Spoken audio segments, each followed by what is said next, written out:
passing. Batted away. Intercepted!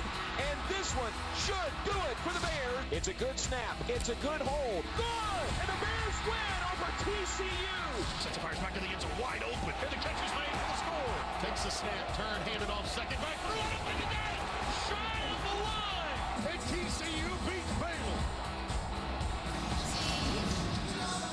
Welcome back to McLean Stadium, and we're ready for TCU and Baylor, and it's been a tight series over the years, a series that dates back to 1899. Look at that, 52 up with 7 ties. Now let's go downstairs and join the third member of our team, Shannon Spade. Well, hey there, Gus. Baylor quarterback Seth Russell told me about an hour and a half after last weekend's loss to Texas, he started to develop some concussion-like symptoms. He had a headache sensitive to light. He was dizzy. So he went to the hospital where he got a CT scan, which was negative. He did go back on Tuesday for a follow-up. He said his tests at that time were actually lower than his baseline concussion tests at the beginning of the season.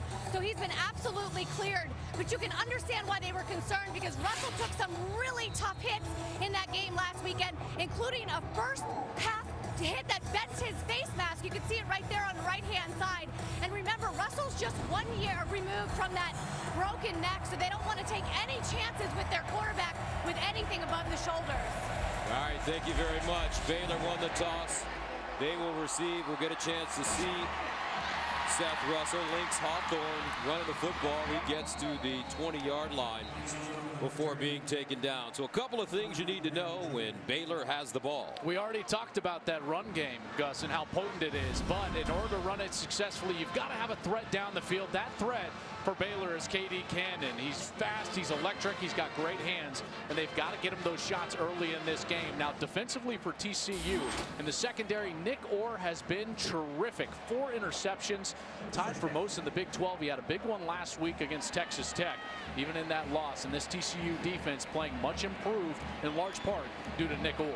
First down and 10 at the 19-yard line for Baylor. Terrence Williams in the backfield. He's coming off a career best 180 yards against Texas. Russell throwing on first down and broken up, incomplete. Nick Orr defensively for TCU. Seth Russell got away with the one there. 14-1 as a starter. Only loss coming last week to Texas. Russell will throw again, this time on second down. Looking for KD Cannon, and he has it. Cannon breaks a tackle, and watch out. Touchdown. No, make that Ish Zamora.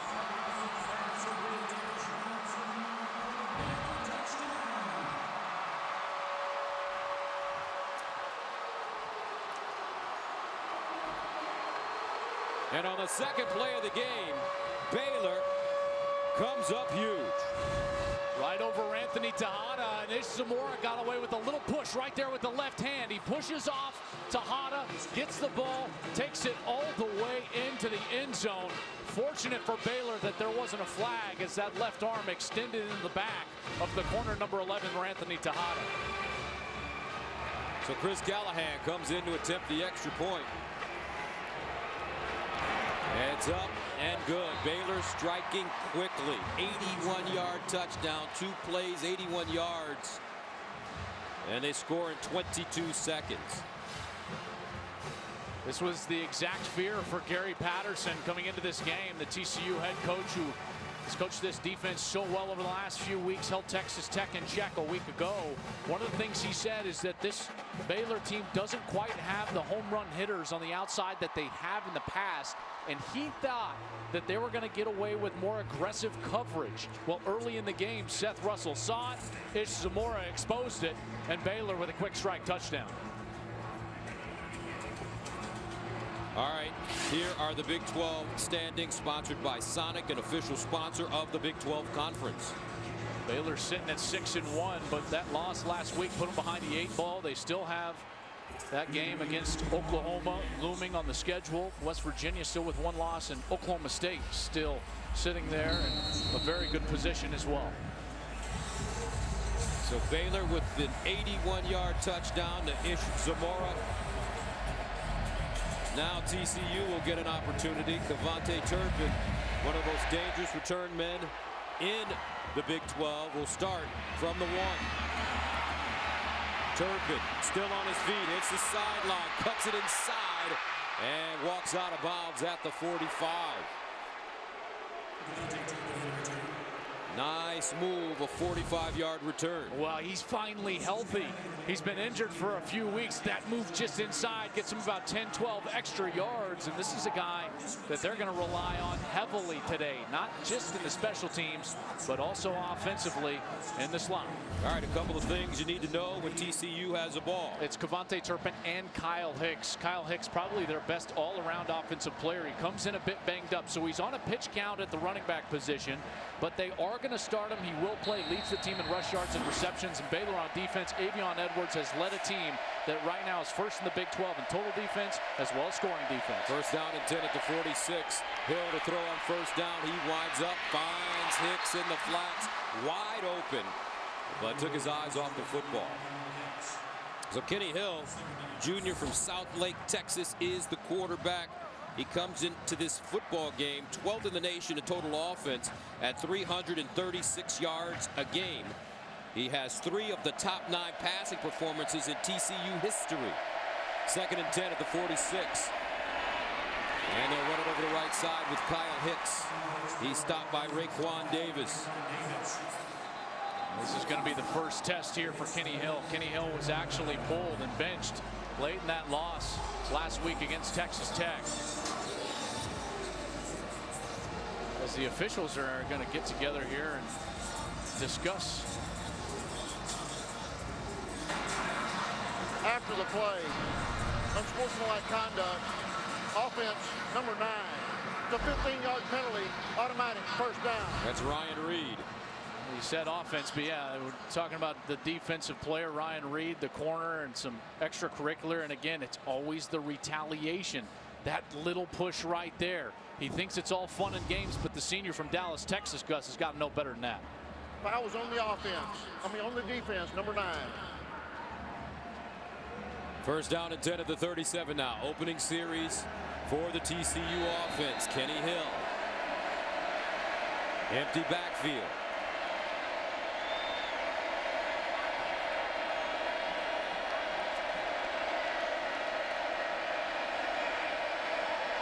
Here's Hill to throw it under pressure.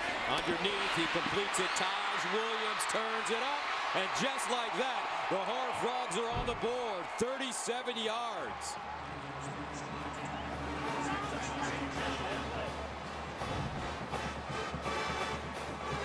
They've been desperate for somebody on the outside to make a play. Taj Williams, the junior college transfer from Iowa Western Community College, gets the slant, breaks the tackle, and takes it the distance. When talking with co-coordinators Doug Meacham and Sonny Cumbie, they've said, and how about this? We've got this new umpire cam that is on the hat of the umpire official.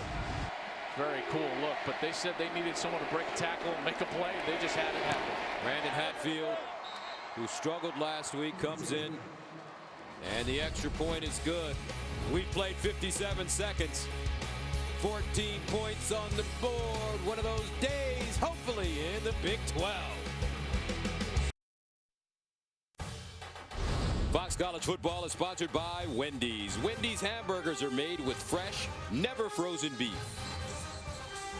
And by Budweiser, proud to serve those who serve. Taj Williams, the transfer from Iowa Western Community College. Earlier in the season, he had a great game, 11 catches for 158 yards versus South Dakota State in their opener. And he comes up with a big one to start this game. He was also great against Oklahoma. And that's what they've said, is that he's up and down. And so now as Zamora and Williams trade touchdowns early, Kenny Hill has got to be feeling a lot better about himself than he was a week ago when that offense really struggled against Texas Tech. Cole Bunce will send it away. Thinks Hawthorne the deep man. And he won't get an opportunity. Baylor will start from the 25. So let's give you some early game headlines here. How about A&M? The college football committee voted them as the #4 team in the country. They lay an egg at Mississippi State. Yeah, I mean, shocking that the committee was wrong out of the bat. Auburn, are you being facetious there? Absolutely. Auburn was in a bit of a dogfight with Vandy. Derek Mason's done a pretty good job with Vandy, much improved this season, and Louisville just continues to hammer people. Lamar Jackson, 3rd game this season with 7 total touchdowns. I didn't have Tecmo Bowl seasons that good, man. This guy is unreal. Unreal, yes he is. First down and 10 at the 25. For Baylor. Glad you caught that, Sark. That was nice. I like that. I was trying to lay it on a little thick. Tongue firmly planted in cheek. And here's Seth Russell. The throw far side. And it's caught by, they say, incomplete Zamora. I tell you what, the 9 and the 8s look exactly the same on the jerseys, folks. So give me a second for my eyes to adjust. That's right. K.D. Cannon and Ish Zamora. 2nd and 10 at the 25. Russell over the middle. And almost intercepted. Sliding in, Nico Small, a sophomore from Arlington, Texas. Oh, that's 2 already that I feel like Seth Russell is fortunate weren't picked off the first attempt of the day. Nick Orr had a chance, and there Nico Small up, and now TCU with a chance to get off the field. 3rd down and 10. Russell to throw it one more time, and it's caught at the 35. Zamora, 1st down, Baylor. Zamora is such a weapon because of his size on 3rd down. 6'4", 215, found the soft spot and a conversion for the Bears. A gain of 11 yards, 1st down. Baylor going strictly with the pass early on. Terrence Williams in the backfield. They'll throw it again. Russell steps up in the pocket, and Russell will be sacked. Josh Caraway gobbles him up. TCU is 2nd in Division I in sacks at 3.9 per game. You just got to love what he's able to do here around the edge, because when he can't get there around the edge, he goes back under with a nice pull move and then gets to the quarterback. That's their 32nd sack of the year, leads the Big 12, 2nd in the country. Josh Caraway doing some work. That's his 6.5 sack of the year. 2nd down and a long 12 for Baylor at the 34. Now they run the ball with Terrence Williams.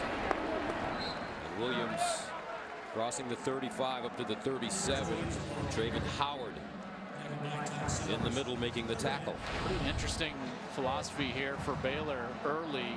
4th best rushing team in the country, and that was their first run play that they called all day. 3rd and 8. Russell under pressure. And he's sacked again. They brought it from the blind side. And Julius Lewis, playing in only his 3rd game this year, comes up with the sack. He's coming from the left side of your screen, and that safety way off the hash should have been an indicator to Seth Russell. The only time a safety is going to be that far off the hash into the short side of the field is if the corner is coming, and Julius Lewis is able to get home and get TCU off the field. So back-to-back sacks for TCU. Cavante Turpin ready to return it at the 27-yard line. Galen's the punter at the 15.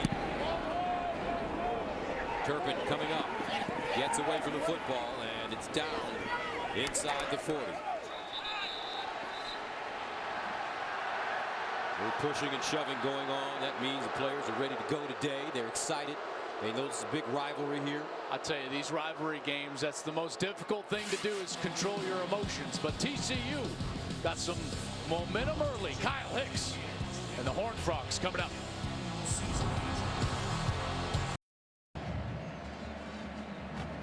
We're level at 7 here in the first quarter. Baylor taking on TCU. Greg Roberts, you're looking in the eyes of the tough defensive lineman from Nacogdoches, Texas. First down and 10 at the 39 for Kenny Hill. Turpin in motion. Hill, quarterback draw, nothing doing because of guess who? Greg Roberts. 6'6", 260. Great speed off the edge. Now TCU needs to go fast. And they pitch it. This is Turpin running to the sideline. He gets crunched as he goes out of bounds. A 1-yard gain. They were trying to catch Baylor off guard. The overloaded formation into that short side of the field to their right and then pitch it to their explosive back. But Baylor was having none of it. Very well defended. So 3rd down and 12 at the 37 for TCU. Empty backfield for Hill. Kenny Hill steps up in the pocket, throws on the move. He has a receiver, Jalen Austin. And Jalen Austin picks up the 1st down at the Baylor 45, a gain of 16. You gotta love what he's able to do. He steps up in the pocket, keeps his eyes down the field, and that's what clears everything out, and an easy conversion. Hill again looks for Turpin. Turpin in space. Turpin hits the sideline hard and tiptoes out of bounds at the 42, gain of 5. Hill is just playing with a different confidence level today than what I saw even at home last week against Texas Tech. Very decisive, getting the ball down the field, and he's been accurate as well. 2nd and 4 at the 41. Hicks back in the game. He's the pistol back.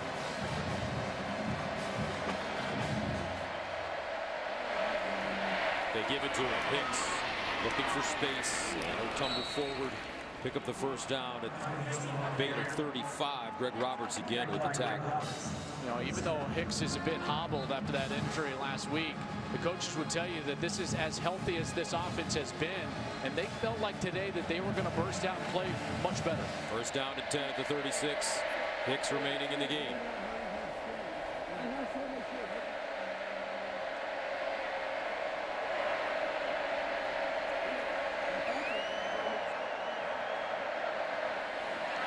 Hicks bounces it outside and is tracked down immediately. Nicely done.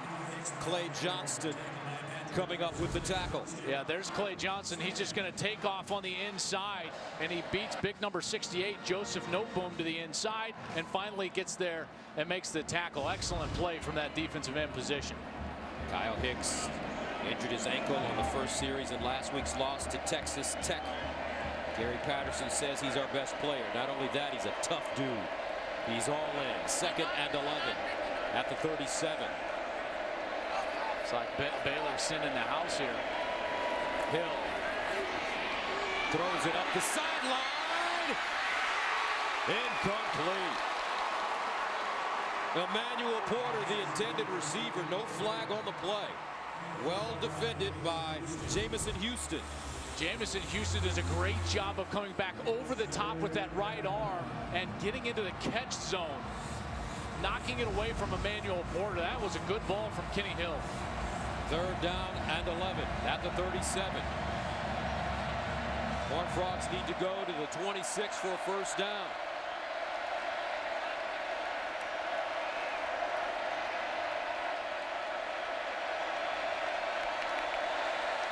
Hill looking over the middle. Incomplete. That one thrown high for Porter, or he may have jumped just a tad early for it. It's like that ball was either tipped or fluttered out of the hand of Kenny Hill. There was some pressure right up the middle. That was big number 95,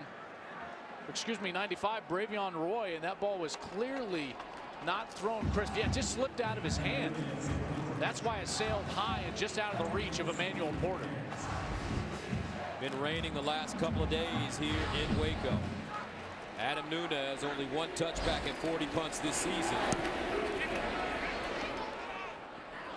And Nunez, beautiful touch by Adam Nunez. Baylor will start deep in their own territory. 9:30 to play in the 1st. Here comes Seth Russell and the Bears on offense after this. The Baylor line is a tradition that started back in 1970, made up of new students here at the university. The Baylor line runs out on the field, preceding the team before every home game to show support for their school. Our Traditions of the Game is sponsored by Dr. Pepper. It's a college football tradition. Now, speaking of traditions, I played golf yesterday at a beautiful Ridgewood course here in Waco, and I learned something. You know what they call a Dr. Pepper in Waco? What's that? A Baptist beer. true story. That's pretty good. I like it. That's pretty good. I had a few of them when I was out there yesterday. I'm still waiting for the invitation to play. Well, man, I'm not playing with you. You're too good. Okay. First down and 10 at the 2-yard line. And Terrence Williams running it straight ahead. He leans forward, gets Terrence Williams to the 4. And would you say that Terrence Williams, in some sense, has supplanted or maybe surpassed Shock Linwood? You know, they're such different styles because, yeah, you know, when they're backed up inside the 5, you need that bruiser. And they'll throw it out of bounds. Brings up 3rd down. This is this opportunity. You know, this is such a big down for field position for TCU. Don't be surprised if Gary Patterson plays off coverage here in order to try to force a short pass and then rally up and make the tackle so we can force the punt. 3rd down and 8 at the 4. Russell up the sideline, incomplete. That one thrown behind his intended receiver, Chris Platt, and Baylor will have to punt it away deep in their own end. That's exactly what TCU was hoping after that wonderful punt from Adam Nunez. Pins Baylor inside the 5. That's an opportunity. If you're a good team, you view that as an opportunity to change the field position and get a short field for your offense. And that man, Kavontae Turpin, with a chance here with a return from about the 50-yard line. Kavontae Turpin returned from a 4-game absence due to a bad knee to catch 4 balls for 39 yards against Texas last week. He's still not 100%. Galitz will punt it away deep in his own end zone. High spiraling punt. Turpin signaling for the fair catch and has it at the Baylor 45. So great field position for the Horned Frogs as Kenny Hill and company come back on the field.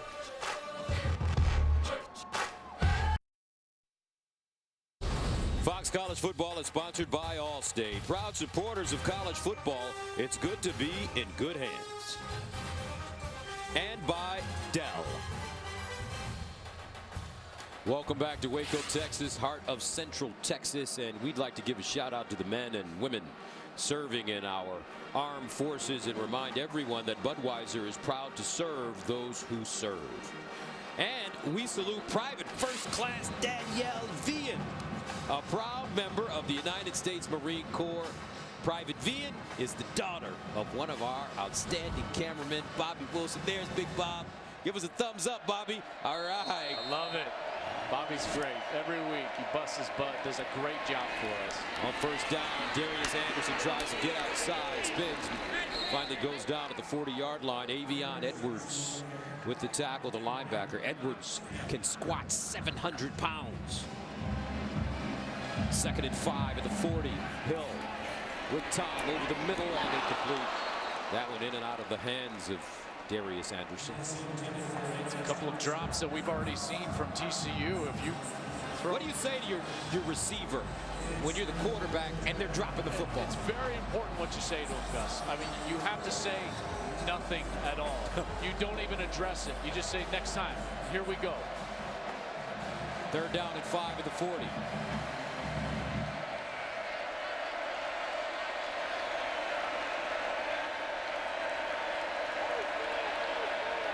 Hill, near side, this time on the money, caught.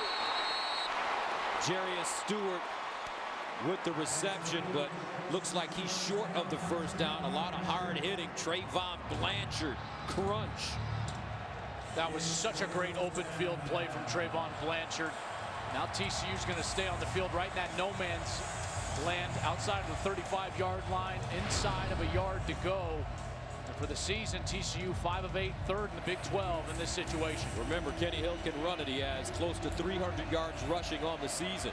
4th down and 1. Kyle Hicks, though, looks like he may get it. He does, running left, looking for the first down, and he has it. Hicks to the 30-yard line. Finally taken down by Orion Stewart. Good push by that offensive line to get the yard that they needed. Such an important play, obviously, to keep your offense on the field and maintain some of this momentum. The defense earned them this great field position. Now it's on the offense to go out and capitalize. First down at the Baylor 29 for TCU. Hill steps up, wants to run down the sideline, and finally knocked out of play by Raekwon Davis. Yeah, Davis with a great play because he's in no man's land there. He's got a player that he's got to cover down the field. He's got to decide whether Hill's a runner or not. He guesses correct, knocks him out of bounds. 2nd and 3 at the 22. They'll pitch it. Hicks out of bounds, short of the first down. As Taylor Young there to usher him out of play, but a flag thrown.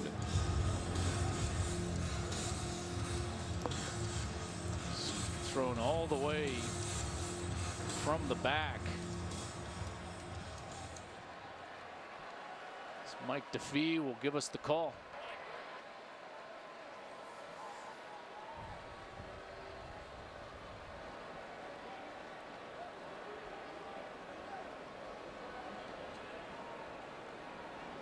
Mike DeFee, from what I understand, got a tricep machine for Christmas last year. There is no foul on the play for 12 on defense. 3rd down. Talk about guns. Looks like it doubles it as a bicep machine. That's right. Yeah. 3rd down and 2 at the 21. Olanalua in the backfield for TCU. And they give it to Turpin running outside. He's got a blocker in front of him. 1st down as he gets out of bounds.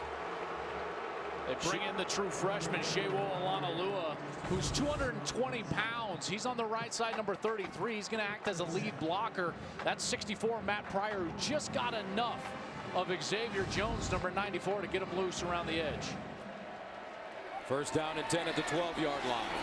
And Hicks, this time he's knocked backwards. Great pursuit by the Baylor defense led by Taylor Young. I love watching Taylor Young play. He's only 5'10", 225 pounds, but this guy is a little wrecking ball. Great attitude, excellent instincts, and a great tackler in space. 2nd and 10 of the 12.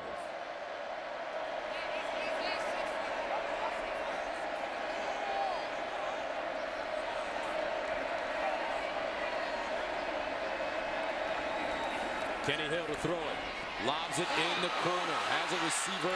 Incomplete.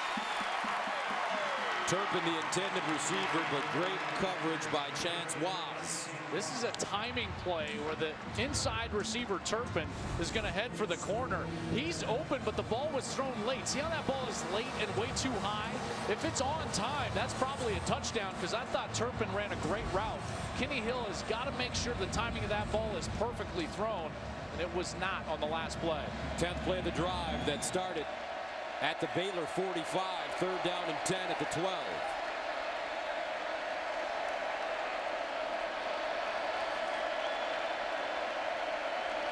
Kenny Hill under pressure. Shovel pass. Hicks goes nowhere. Nicely done defensively. Once again, Raekwon Davis and KJ Smith as well. This is precarious here, Gus. They missed 3 field goals a week ago. So all the Horned Frogs and their fans, their heart in their throat right now. Brandon Hatfield missed a 37, 32, and 39-yarders. His first misses of the year. This one from 26 yards away. And it's perfect. Confidence builder for Hatfield. TCU taking a 10-7 lead over Baylor.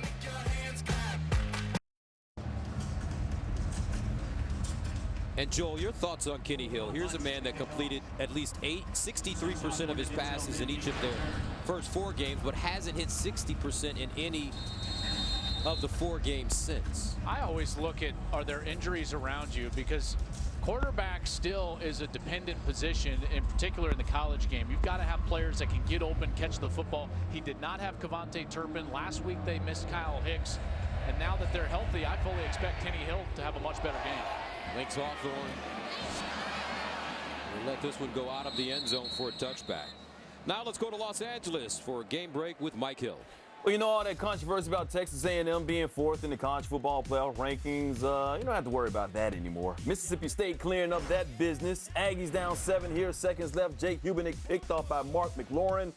That's your ball game. Number 4 goes down, 35-28. Gus, Joel, back to you. All right, so coming into Today, Alabama, Clemson, Michigan, and Texas A&M were the top 4 teams. Washington on the outside at 5, Ohio State at 6, Louisville 7, Wisconsin, Auburn, and Nebraska round out the top 10. I just hope that injury to Trevor Knight is not bad. I hate to see a kid having his best year of his career go down like that for Texas A&M. So let's hope he can get back on the field. On first down, Russell handing it off to Williams. They'll make that Russell running the ball on the misdirection. Seth Russell, he's got some wheels, Joel. I'll tell you, last week, that first series against Texas, he took off for that 50-yard run, gave a little juke down the field. This guy can get it done. Russell quickly to the sideline. Ish Zamora. This is much more the style of TCU defense that I'm accustomed to seeing. Early in the year, they had some young guys, some guys that were coming off of injuries from fall camp that had not had a lot of practice time. But this is the attacking style of defense, good tackling in space that I'm used to seeing from Gary Patterson's unit. Third down, 9 to the 26. Russell to throw underneath, and he put that one in a pocket. Pooh Strickland, the redshirt freshman from Waco, with the catch, a 14-yard gain. I can't believe he caught it. He had to reach all the way back behind his body to haul that one in. Russell pump fake, looking over the middle, and Strickland lets this one go through his hands over the middle. Pooh Strickland, just a redshirt freshman from right here in Waco, Texas. This kid's explosive. 40.8 inches in the vertical jump. A lot of these Baylor guys so explosive, speedy, trap-type athletes.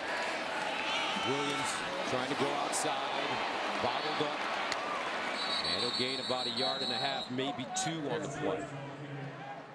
A lot of pushing and shoving going on. There is, and you can expect that. These are each other's most heated rivals, both of them.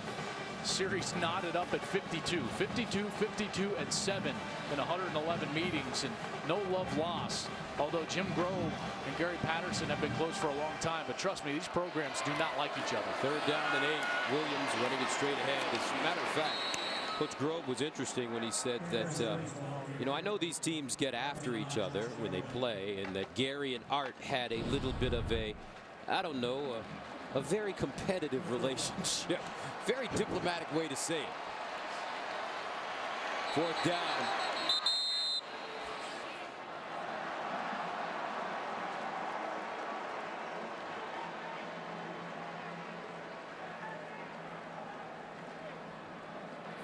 False start. Offense, number 88, never got set prior to the snap. 5-yard penalty, fourth down. Sam Tecklenburg. There's that aggressive style that we're used to seeing from Baylor. Their side of the 50, they decide to go for it on fourth down, but as Tecklenburg is moving out right there and trying to get set, I don't think that's on the wide receiver. That's on the quarterback. You control the snap as the quarterback. You've got to make sure that your formation is set for a beat before you call for that snap. So that one, clearly a mistake by Seth Russell. Galen's punting from the 26. Turpin back deep at the 21. Turpin backpedaling, signals for fair catch, and has it at the 10-yard line. Thursday night at 9 Eastern, it's a Pac-12 showdown as 16th ranked Utah takes on Arizona State on FS1, or watch it live on Fox Sports Go. I'll tell you what, they got this old guy, Joel, at Utah. His name is Joe Williams. He's a retiree, but he came back. And I tell you what, since he returned, he has been running the football like one of the best in America. I mean, his last 3 games since that return you're talking about, he's averaging 227 yards per game.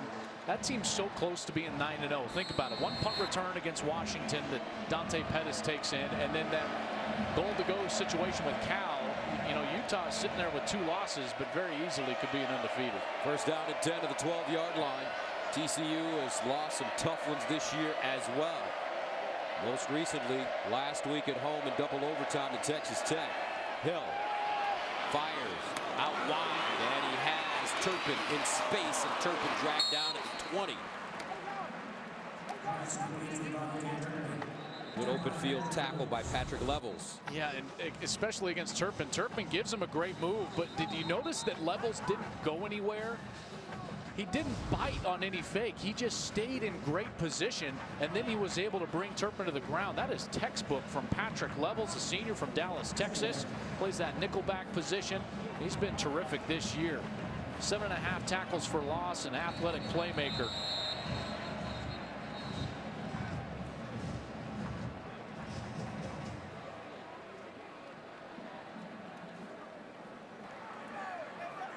Baylor takes his first time out of the half. 30 seconds.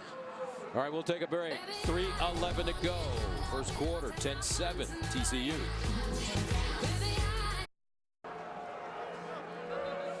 (10-7) TCU leading Baylor here in the first quarter. And TCU, as I mentioned, some tough games. They lost in double overtime to Arkansas, 41-38. Lost to Oklahoma, 52-46, close game. And then there was the Texas Tech loss last week, 27-24 in double overtime. 2nd and 2 at the 20. Hicks tries to get outside. Picks up the first down.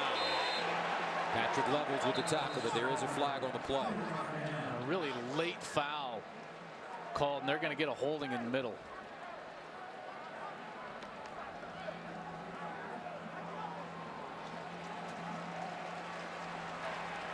Holding. Offense.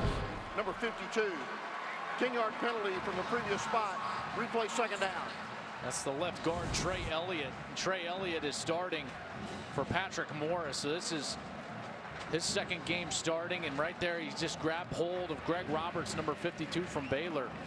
And the flag came out. I think he got stuck in the pocket of the official because it came out so late. But yeah, clear, obvious holding call there. 2nd and 12.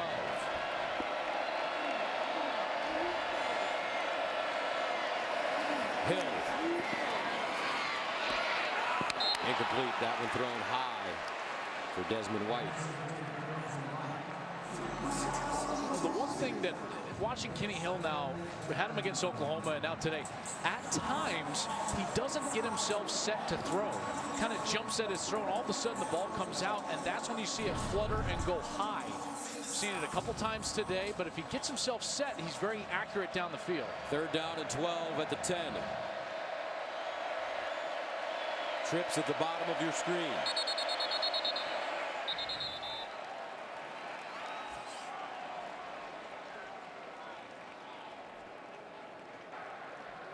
False start.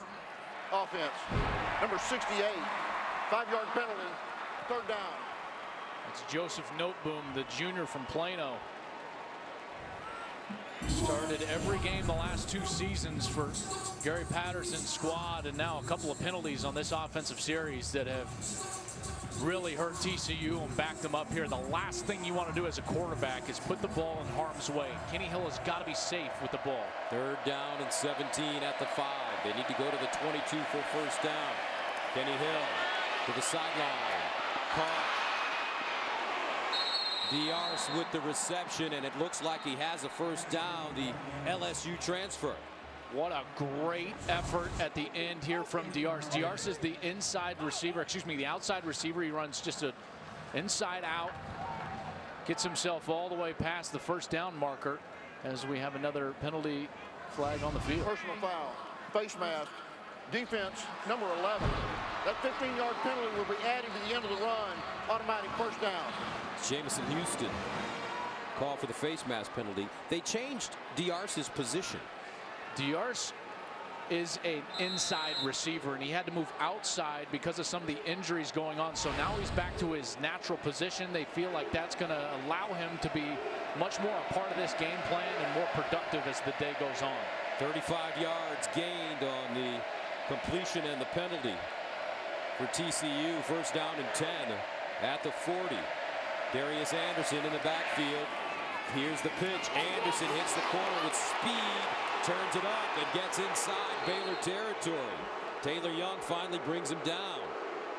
Those boos you're hearing is because the fans, they wanted a holding call on the outside. Number 81, Cole Hunt, was the tight end working against the linebacker. They felt like he had a handful of jersey, but it wasn't called. Another 1st down for TCU, and how about that? A couple of snaps of the football, and they got themselves out of the shadow of their own end zone and across the 50. 1st down at the 49 of Baylor. Blade handoff. Anderson with a lot of running room, making people miss. And he'll finally go down at the 39. Well, those in this state, as you look at this cam on the hat of the umpire, the official, great cut on the outside. Darius Anderson, people around here know exactly who he is. The number 3 running back in the state of Texas, just a true freshman from Rosenberg, Texas. Just an excellent athlete. Second down and 1 of the 40. Play fake. Hill looks up top, and it is incomplete.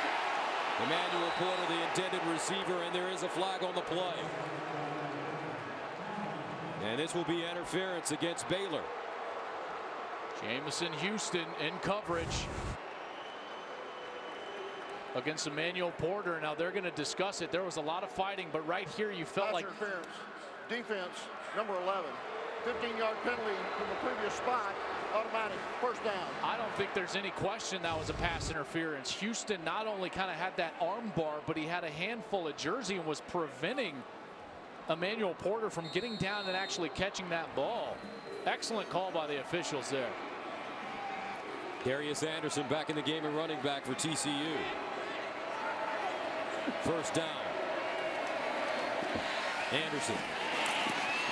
And he'll go down to the 20. Avion Edwards there defensively for Baylor. I like Anderson's vision and his explosion through the hole.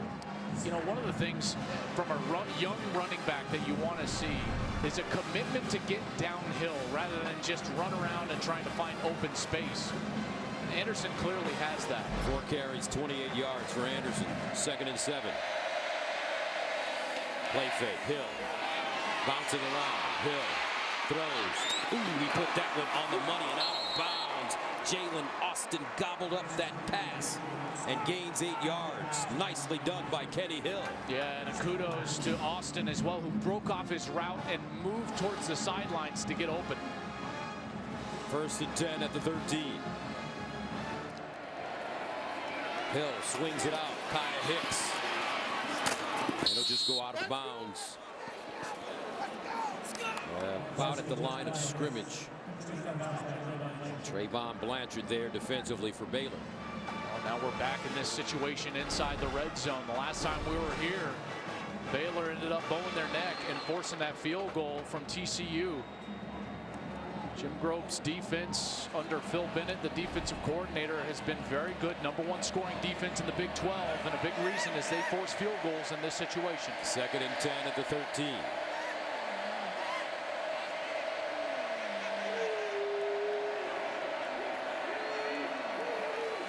Hill off his back foot, and it's caught at the 7-yard line by Turpin. Quick question for you.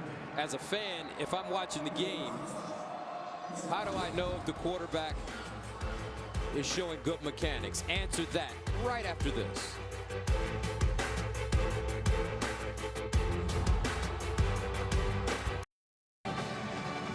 All right, let's take a look at the KFC stat comparison. Well, it was an explosion of plays and yardage there early in the first minute, and then it slowed down since. But Gus, you asked me about mechanics and whether or not you know if a quarterback is using good mechanics. I feel like I'm channeling my inner Uncle Drew.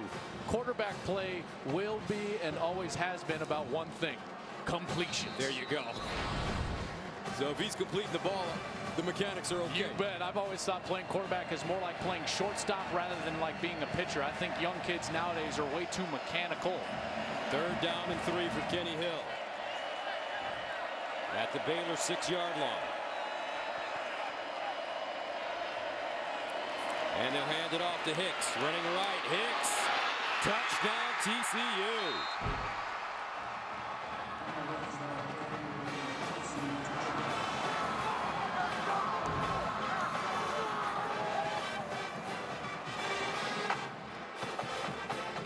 (16-6) Horned Frogs. Just a great block by Trevoris Johnson, number 24, right there on number 20 for Baylor. That's Avion Edwards, who's leading this Baylor team in tackles. You get the leading tackler blocked inside the 10, you're likely going to score. TCU does right there. So a drive that started at the 12-yard line.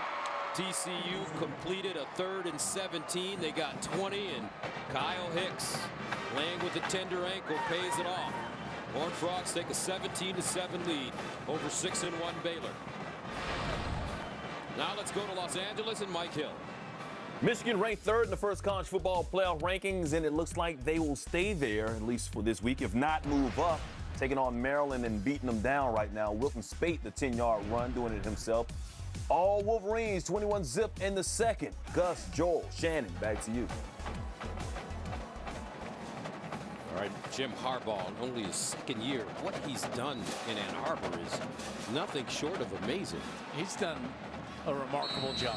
And this is not the first time that he's done this. Every single place he's been, whether it was all the way back at the University of San Diego, then at Stanford, then with the San Francisco 49ers, and now in Michigan, he wins right away every single place that he's been. Just a remarkable head football coach.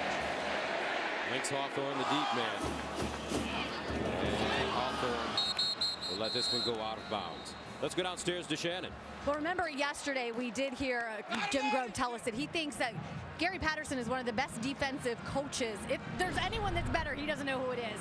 The defense is really getting to this Baylor offense. K.D. Cannon came over, threw his helmet after that offense got off the field last time.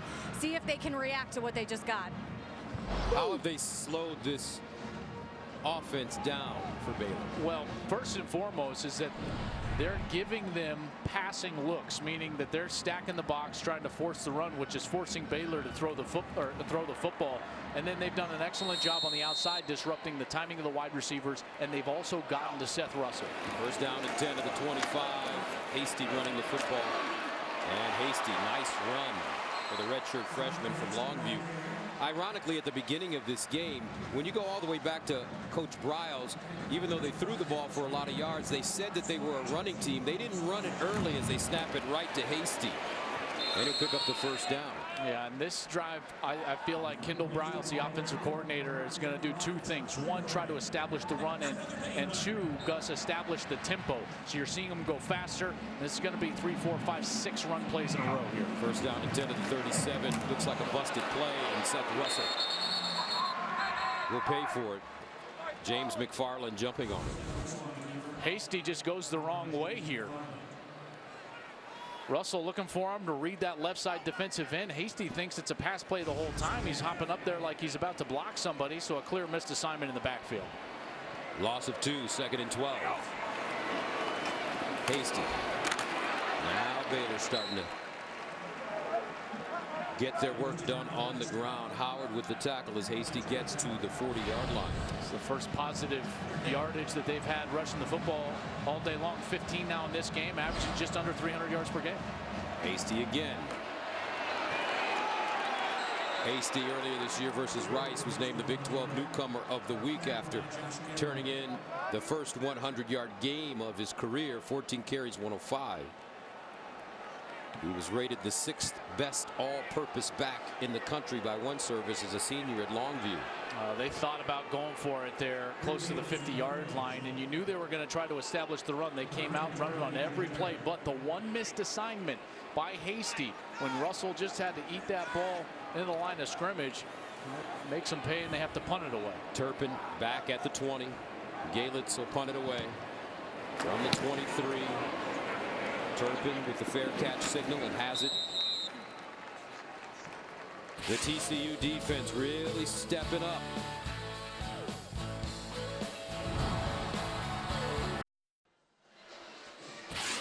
Here are the Go RVing sights and sounds from this beautiful campus here at Baylor and the amazing atmosphere at McLean Stadium.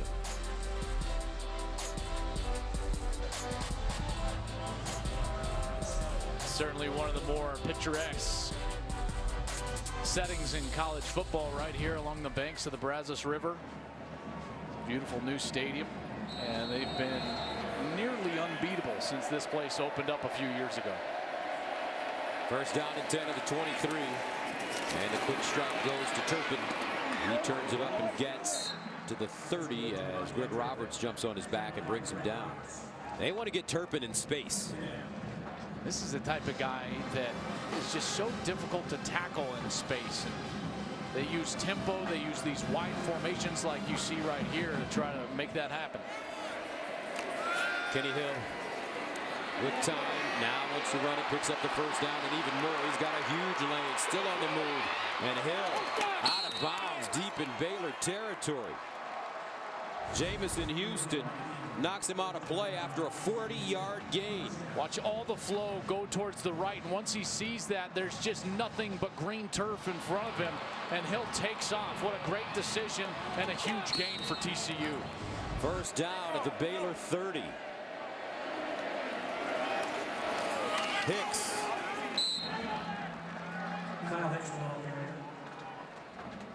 Ira Lewis there to stop him, but he'll gain 3. Boy, they have just been so effective in both passing the football, running the football, over 100 yards in both, over 6 yards per play in both for Doug Meacham, the offensive coordinator, co-offensive coordinator, along with Sonny Cumbie. Second down and 7, empty backfield for Kenny Hill. He'll throw it, quick release, and oh, what a catch! Jalen Austin over the shoulder. Wow, touchdown, TCU.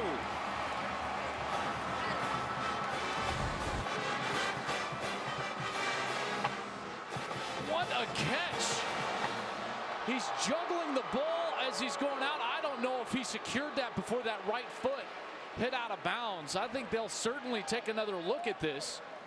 Real speed. It did look like he caught it, but as he's juggling that ball, remember, he's got to secure it. Rolling on the field is a touchdown. And then get the foot down. I don't believe that this is going to stand. The rolling on the field is a touchdown. That plays under further review. Right there is when the foot's down, and then when he's up in the air is when he finally secures it, and that knee goes down. It's hard to tell there, but that knee certainly was hitting that white line once he secured the ball. So what looked like an amazing touchdown for Jalen Austin, the sophomore from Grand Prairie, Texas, looks like it certainly will come back and be overturned here. Wow, what concentration. That was something, I tell you. To bring it in. One more time, real speed. Wow. And you can see real speed why they called it a touchdown, because it looks like he's got control as he's going down, but as we slow it down, which is the looks that the replay officials, will be using, certainly did not have full control of that ball while he was establishing himself in bounds. And that's super slow-mo right there, folks. And see, even that knee wasn't the first thing to hit, Gus. It's that right toe of his that actually hits out of bounds. Now he's up in the air, still has it secure. Now it's secure, and the toe hits down. Yeah, this will certainly be overturned. And if it is overturned, that will make it 3rd down and 7 to the 27 for the Horned Frogs. Which is why this will likely take a little bit longer. Remember, when calls are overturned, they've got to go back and they've got to set the chains. They've got to set the down and distance. And so there's just more semantics that they've got to talk through with the referee, Mike DeFee, right now. So that's what he's getting right now is information. I believe that this call has been made up in the booth, and they're just setting the semantics of this 3rd and 7 from the 27 as we're going to be coming back here. But the big story has been that man's defense. After giving up an 81-yard touchdown on the second series, TCU's defense, on the second play of the game, TCU's defense has given up only 43 yards and forced Baylor to punt 4 times since. And in the Big 12, those are staggering numbers for defense. I was going to say that that's like the 85 Bears all of a sudden showing up. The 46 defense. And our Mike Pereira has joined us now. Michael, your thoughts on this play? I'm like Joel. I mean, I think he didn't get control until the foot came up off the ground. I always try to read Mike DeFee's face. He might be thinking about that tricep machine here that you were talking about, but you know. And then you look to see if his mate there is writing things down, which always indicates that they're going to go back and reverse the call. But to me, when you look at it here, you're looking at that right foot comes off the ground to me before he gets control of the ball, and then the foot hits down before the knee hits. And usually when it takes this long, and if it does take this long, it's either an indicator, there's your big indicator right there. I don't want to give my clues away, but the fact they're writing this down now, that means they're going back to set it up. They're going to reverse it to incomplete. All right, Mike, thank you very much. Crowd in anticipation of the call. And so is that young man, Jalen Austin. He wants it to stand. Even for an overturned call and trying to get the down and distance right, this has taken an inordinate amount of time. You know, people, this is pretty obvious. We saw this in one swipe at the replay. This was going to be overturned. After reviewing the play, the receiver never maintained possession of the ball going to the ground. It's an incomplete pass. 3rd down and 7 at the 27-yard line on the left hash. The clock is correct. So the touchdown will not stand. Jalen Austin, great effort. 3rd down and 7 at the 27 for TCU.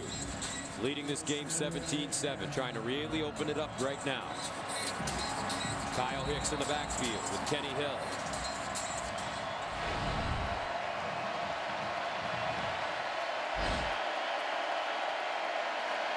And they give it to Hicks, running over the right side.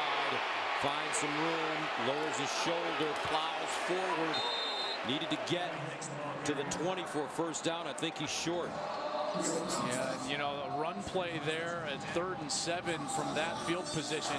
You get the sense that it was going to be 4-down territory, and it is going to be. Gary Patterson giving it to Doug Meacham, the offensive coordinator, there to get another play call in. You can always tell that 3rd down run is an indicator that it was 4-down territory for the offense going in. 4th down, and they call it 2 yards to go.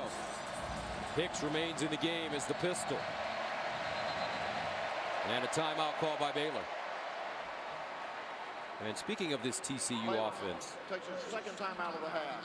last couple of years, Doug Meacham, I tell you, he and Sonny Cumbie have done just a terrific job. And you get the feeling that for Coach Meacham and what he's done with offense, that his days as a coordinator at TCU may be coming to an end. They almost came to an end last year. You know what's interesting is that both of these guys really love working at TCU, and they love working for Gary Patterson. There's Sonny Cumbie with the visor in there. Sonny had a chance to be the offensive coordinator at the University of Texas this offseason. He turned them down to stay at TCU.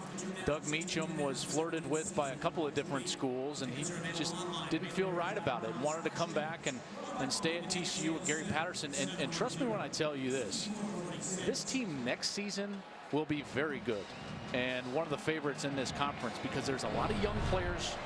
They've got a very good recruiting class, including the #1 dual threat quarterback in the country coming in, and he'll be there in January. 4th down and 2 for Kenny Hill. Texas A&M transfer.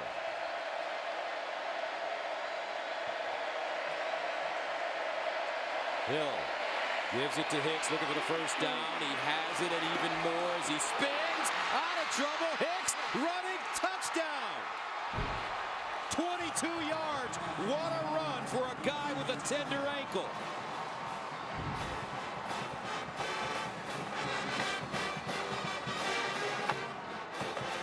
Well, at first you thought to yourself, just get the 1st down if you're a TCU fan, but then the spin move away from the Baylor defenders breaks another tackle on his way into the end zone, and you're seeing why they call him their best offensive threat. Hatfield in to attempt the extra point. And it's good. 10-play drive covering 50 yards. And TCU starting to dominate on the road. The Horned Frogs on top of the Bears, 24-7.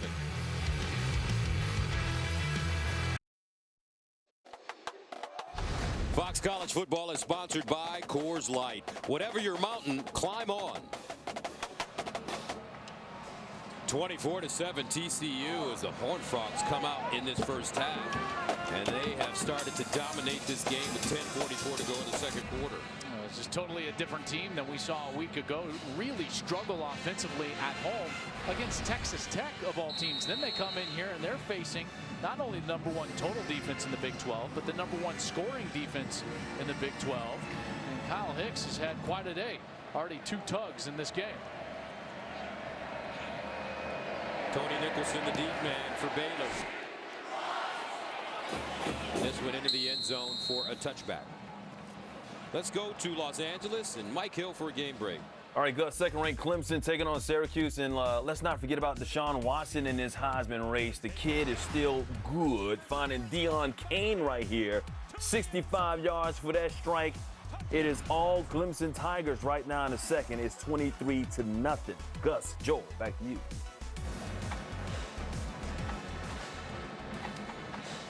Boy, Deshaun Watson can spin it, man. I tell you what, he is so good. Obviously, he's turned the ball over a little too much this year. 10 interceptions in the season. Clemson 119th in the country, turned the ball over 18 times, but he might still be in the thick of that Heisman race. So Baylor needing a response and picked off. Wow!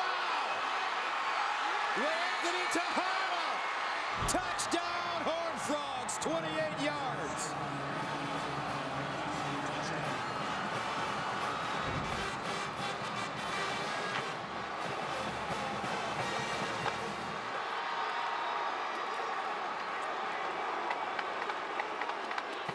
And the wheels are falling off in Waco. It takes guts to guess as a cornerback, and Anthony Tejada just read the eyes the entire time of Seth Russell. Jumped the route, and that is as easy a pick six as you will ever see.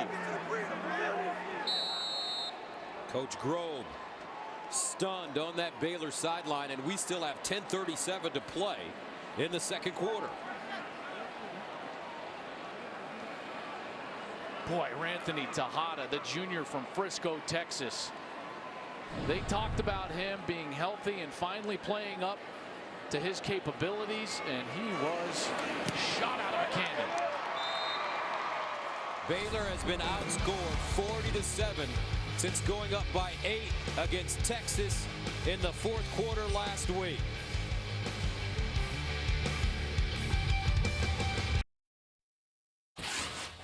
Coming up on the State Farm at halftime, let chaos reign. The first playoff rankings have been blown up, courtesy of Mississippi State. Was a bizarro Texas Tech touchdown enough to drop the Longhorns? Plus, 2 more top 4 sides try to avoid the upset bug. Gus, Joel, back to you guys. All right, Rob, thank you very much. How about Charlie Strong? Back-to-back wins now, Joel. Yep, he's done a great job, you know. And this one on the road. That's where the change comes in, because he's done it at home. He's beaten ranked teams at home. He's had that quote-unquote job-saving win at home, but he needed to do it on the road, and he was able to do that today. Nicholson gets to the 20-yard line. Sammy Douglas with the tackle. Don't forget to check out Breaking the Huddle with Joel Klatt on Facebook Live every Tuesday at 7:30 Eastern, sponsored by Dr. Pepper. And I know exactly what you're going to talk about this weekend. You're going to chop up the college football playoff committee. Well, we'll see. Depends on what they do. Oh, man. Every man's opinion is right in his own mind. That's right. First down and 10 of the 19.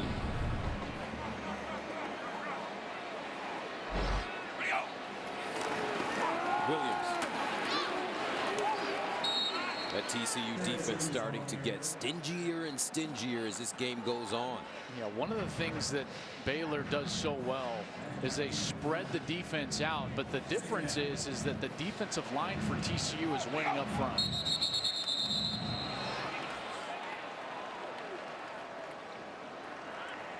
Ball start.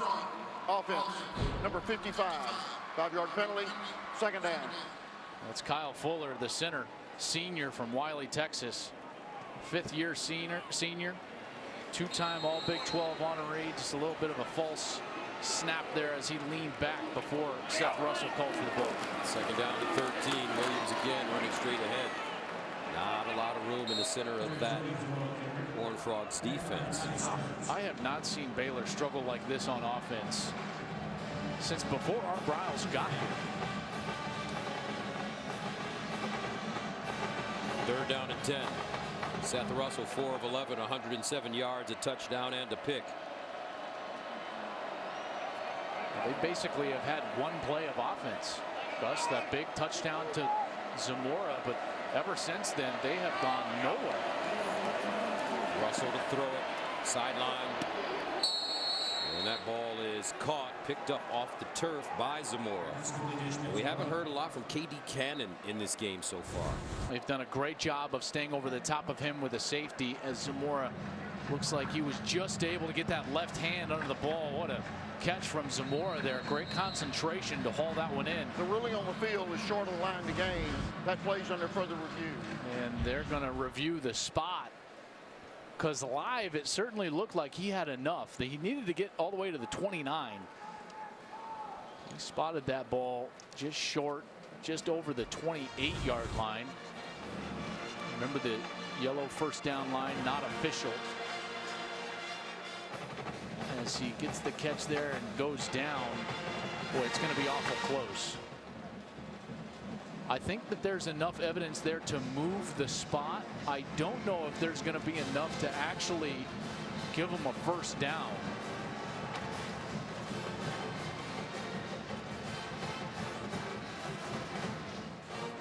The important part here, remember, is where that ball physically is when he hits the turf. That's Kendall Briles, the offensive coordinator and son of Art Briles, the former head coach, talking to his troops.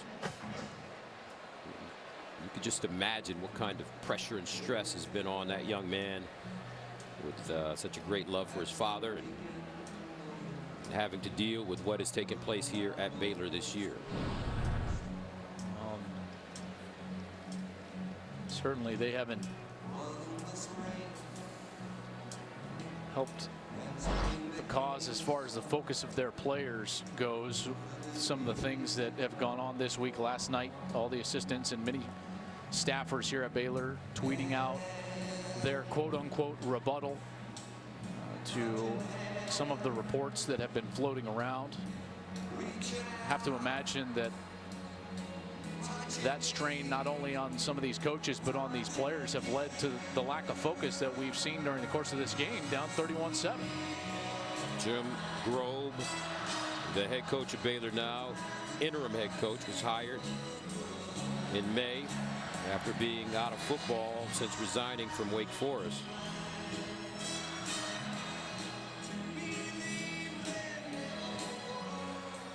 You know, and regardless of if this is short or not, I think that they're still going to go for it if it is short.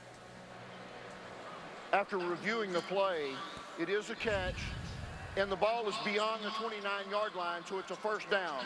Please set the clock to 9:26. 9:26. So they give him the yardage there. Like I said, it was very difficult to actually determine. They determined that that ball was secured and corralled by Zamora across the sticks, and that's a big first down here for Baylor. It needs some momentum offensively. So a 9-yard gain. Zamora with 4 catches. First down and 10 at the 29.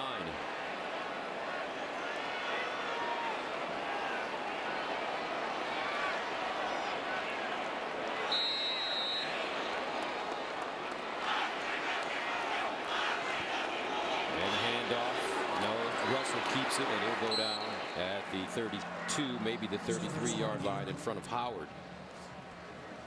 You know, you can tell Kendall Briles really wants to establish the run game. It's just been so difficult. There's nowhere to run the ball against this TCU defense right now. Second down and 6, far side. Caught. And this is KD Cannon, who will fight for a first down. A flag on the play.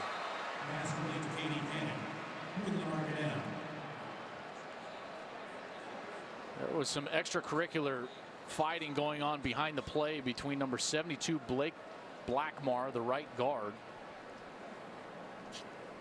and number 47 Tippa Galii, sophomore from Euless, Texas. The pass was complete for a first down.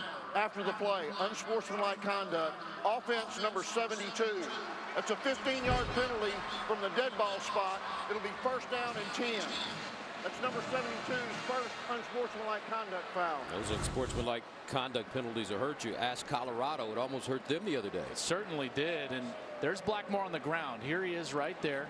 And there's some fighting going on. And apparently, and there was even an extra little punch from Galii. Boy, It was a very difficult call to make to just go one direction there against Baylor. First down and 10, Williams. Speaking of Colorado, they had 8 personal foul penalties in their Thursday night win against UCLA. Won the game. How about your Buffaloes?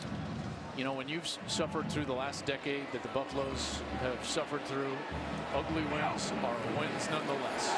Russell fires and incomplete. Zamora, the intended receiver, but what a play by Julius Lewis. They call him the glue man in the secondary. And Lewis dives because he was beat, and it looks like, I don't know if he even actually got a hand on that. It looks like that ball got to Zamora, which is why he's so disappointed after he dropped the ball. That was an excellent throw from Seth Russell and really should have been corralled by Ish Zamora, the 6'4", 215-pound sophomore. Shock Linwood comes in the game now at running back, 3rd down and 5 at the 31. TCU showing blitz.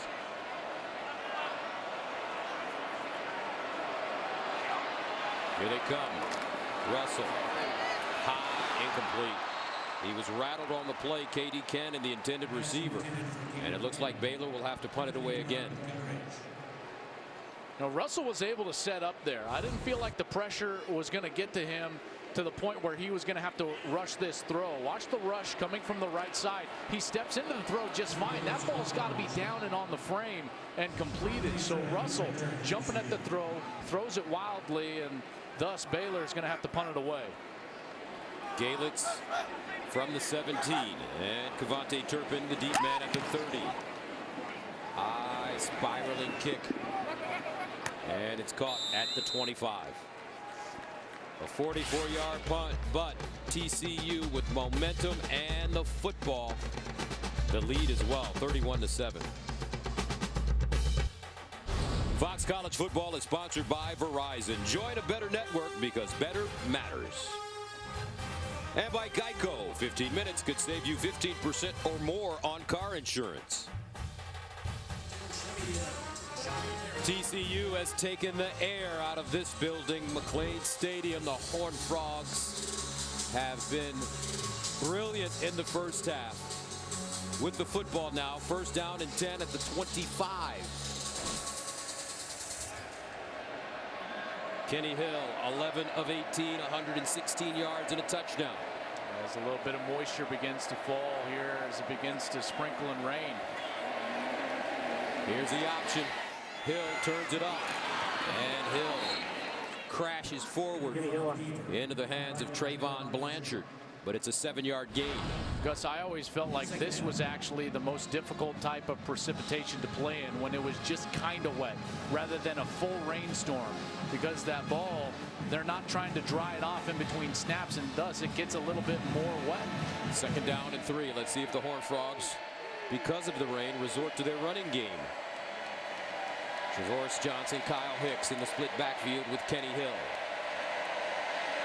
Here's Hill on the play action fake. He'll throw it. Looking up top. He's got a receiver, and it's caught. Emmanuel Porter. Boy, Porter had to jump. If he leads them, this is 6, and Porter might be hitting his chest like, maybe I didn't need to jump. He just went up to secure it and get the catch, but there was no one in front of him. And another big play for TCU. 33-yard gain. And the Horned Frogs running it with Kyle Hicks, and he'll go nowhere this time. Orion Stewart with the tackle.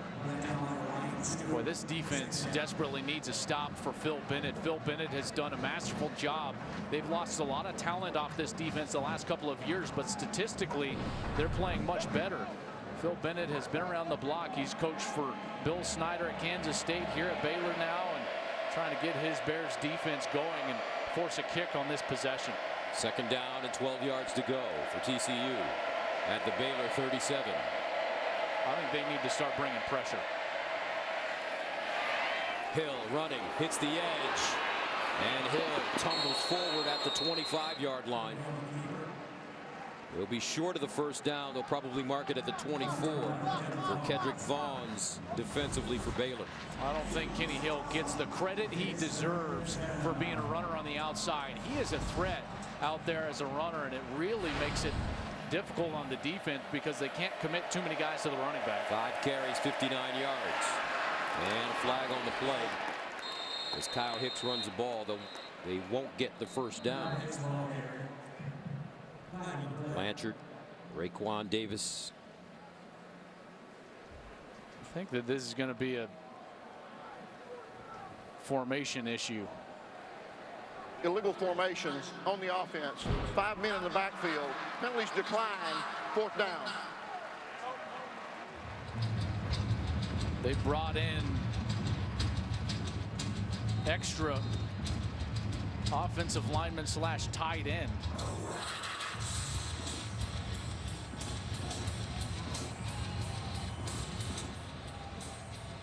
And because of that, they weren't up on the line of scrimmage, all of them, and get called for, and it looks like they're going to need a timeout here before this 4th down. So to make it 4th down and 2. A timeout called by TCU, their first timeout call. Back after this.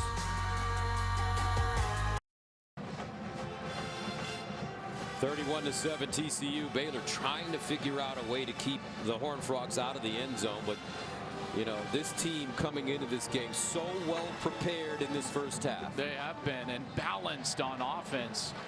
They've been able to stay within the chains, which has allowed them to utilize their entire offensive playbook. 23 rushes for 147 yards, 19 pass plays for 149 yards, and even a situation like this, 4th and short, they've got the entirety of their playbook at their disposal here. So the Horned Frogs need 2 yards, and they elect to go for it on 4th down. Kyle Hicks in the backfield.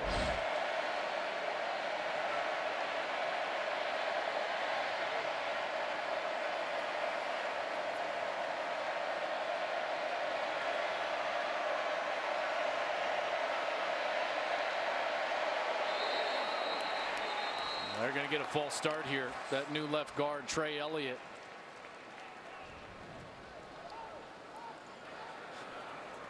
Prior to the snap, false start, offense, number 52. 5-yard penalty, 4th down. That's Trey Elliott, the sophomore, the left guard. Watch as the center, Austin Schlottman, he points, and that kind of makes the left guard flinch. He was pointing to try to target his offensive line, but that sudden movement caused Elliott to jump, and now it's going to force TCU into more of a punting area of the field. You might think, oh, why don't they try a field goal here? But I just don't think that they've got the range, which is probably why they're going to go ahead and take a delay of game here to gain some more yardage for the punter. Baylor, it would be their prerogative to potentially turn that down, but we'll see if they snap it here before the play clock, and it looks like they will. Adam Nunez is back deep. Gets this one high in the air. Let's see, it's down at the 1. Another good punt for Nunez. Remember, only 1 touchback in 40 punts this season, and that was in week 2, and he's really penned Baylor deep in their own territory a couple of times today. That was exceptional. I mean, that ball wasn't even just caught inside the 1. It hit inside the 1 and actually spun backwards. Got a little English on it from Nunez, who's been a real weapon for TCU today, heading Baylor back. And this is where Gary Patterson loves to get aggressive. I think up 31-7 in particular in this building. He's had a big lead here before. Remember a couple of years ago, they let Baylor off the mat. The Bears were able to come all the way back and get that win 61-58. And ultimately kept TCU out of the college football playoff. Chris Callahan kicked the game-winning field goal as time expired in that game for TCU. So a 1st down and 10 for Baylor at their own 3. Bears are 14-2 in their building, McLean Stadium. Boy, they're going to take a look at this. It took a long time to call for that review of whether this ball actually touched the goal line. I thought it touched the goal line.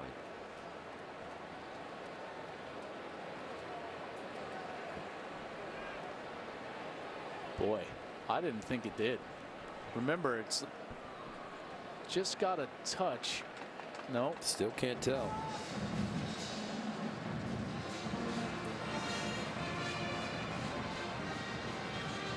They got to be quicker on this review process. If you want to review the play, then blow it dead and review it. But no replay would suggest that you need to blow it dead or review it.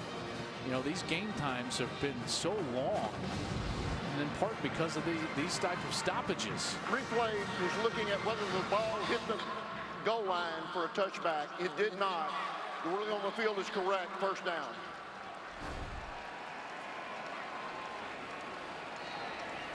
I understand trying to get it right, but let's try to get it right in a timely fashion. Hey, well, you know what, Joel? The officials have to get their airtime too. You don't do all that weightlifting and working out to not be seen. It's not Mike DeFee trying to get on the air. I'm just saying, they want to get their guy on. Going to come up here and put you in a headlock. That's what he's going to do. First down and 10 at the 3. They throw it out wide. And this time it's Blake Lynch with the catch. He'll gain 8 yards on the play. Nice, quick screen pass to the outside, trying to get that yardage away from their own goal line. Second down and 2. Russell again to the far side. Katie Cannon. Such smart play calls there, because throwing the ball behind the line of scrimmage allows you to block in front of that wide receiver right away. And it does act like a little screen, and it gets you this free yardage, in particular when you're backed up. Well done here by Baylor. First down at the 18 now. Williams. The run game has just not been there today for Baylor. Traven Howard with the tackle. He'll have to come off the field for one play. You know, if you're going to stop the run game, you've got to make sure you occupy the offensive line and allow linebackers to be free. And that's exactly what's happening for TCU right now. Those linebackers aren't having linemen right in their face, and they're being able to float over the top and tackle Russell. And this one incomplete, thrown behind Zamora. We saw that in the UCLA game. The UCLA offensive line against, who was it, Utah couldn't get to the second level to the linebackers. That means that the defensive line is playing excellent football. That's their job, is to eat up those blocks up front and allow the linebackers to scrape over the top and make tackles. That's what TCU is doing today. Third down and 9. Russell underneath, Zamora with the catch, and they'll dive forward and pick up the first down. Julius Lewis with the tackle. Yeah, great second effort there from Zamora, who's been really the only bright spot for Baylor. Now over 100 yards, has that touchdown, and a great conversion there. First down, Russell brings out. Zamora again gets out of bounds at the 36. Lewis with the tackle. Until TCU wants to stop that play, if I was Baylor, I would just continue to throw those little screen passes out there to try to get this free yardage. Russell winds up, throws the deep ball, and it's incomplete. Intended for Chris Platt.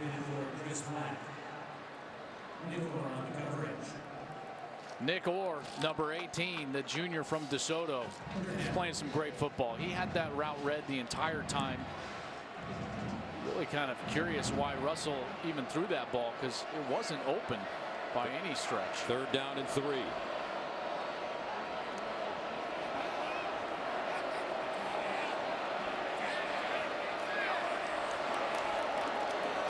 And a handoff to Williams. And it will be close. Looks like he's short. Yeah, but this is an offense, and in particular an offensive coordinator that's going to go for it, and they will, with some fast tempo. Fourth down and 1. Williams, first down.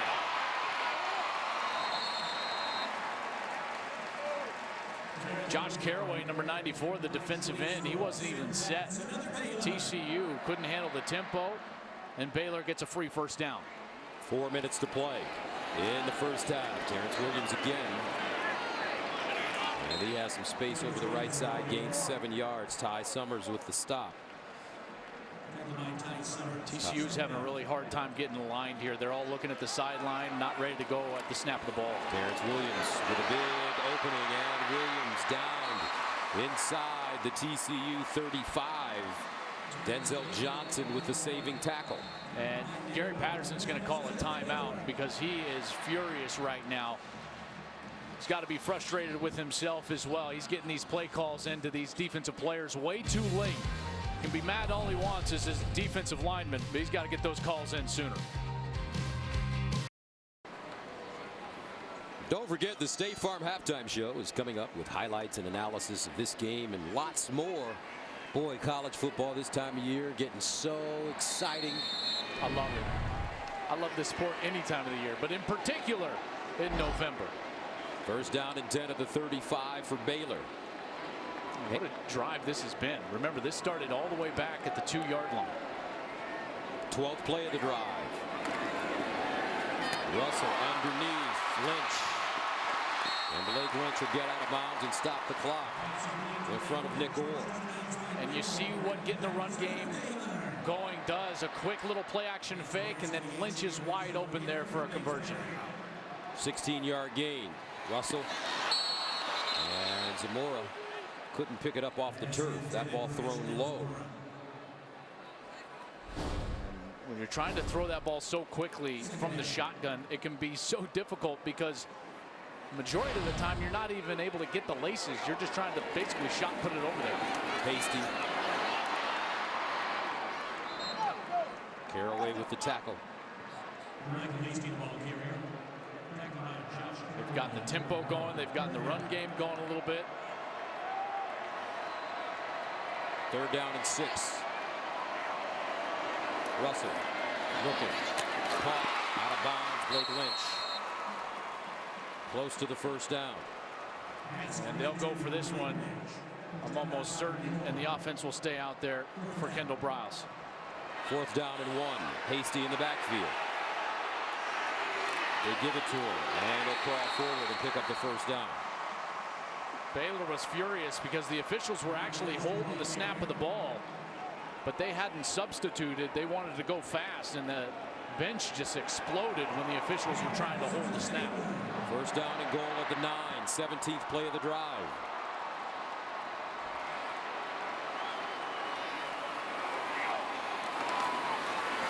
Far side, caught, Cannon. Traven Howard, first man to him. They struggled in the red zone a week ago. 3 red zone trips, only came away with 6 total points.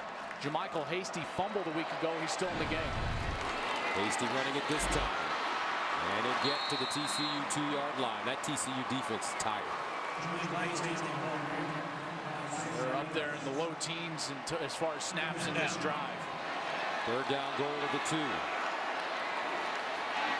Russell pulls it down and walks in the end zone.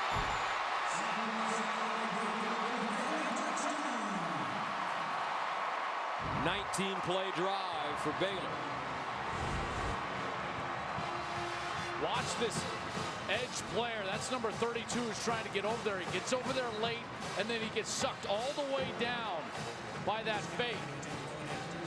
Just an excellent job from Seth Russell. Terrific read. That was Traven Howard who bit on that fake, the junior from Longview, but Russell did a great job there. What a drive for Baylor. They needed that one badly. Extra point is good. 31-14, 2:29 to go in the second quarter. Baylor trying to right the ship.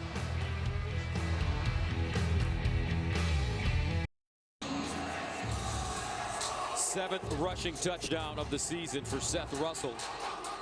And late in the first half, we have a 31-14 game. As you take a look at the scoring drive. 19 plays, 97 yards. Best drive of the day by a wide margin. Good job on the ground, getting the tone set from Terrence Williams, and then Russell with a great read there late. And they got it started with those little screen passes on the outside. We'll see now if Kenny Hill can answer. Turpin from the 4.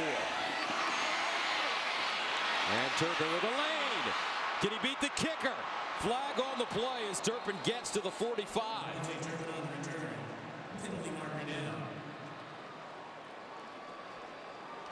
That flag was thrown a long way. I thought that there was a hold. Yeah, the hold is the signal that we're getting right in the middle, right where Turpin was able to cut. During the return, holding, return team number 3. 10-yard penalty from the spot of the foul. TCU retains the ball, 1st and 10. Markel Simmons, sophomore from Phoenix.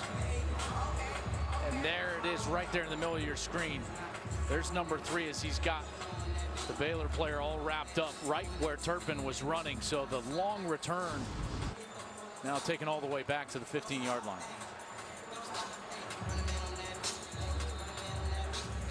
First down and 10 for Kenny Hill at his own 15. 2:21 to play in the first half. Each team with a timeout. Hill rolls, sets, looks backside. Turpin with the catch at the 35. Well executed play by TCU. And really good ball placement from Kenny Hill. If he would have led Turpin, he would have led him right into a defender, but he took him to the ground with the ball placement, and it's a first down. Turpin, 5 catches, 48 yards. Hicks.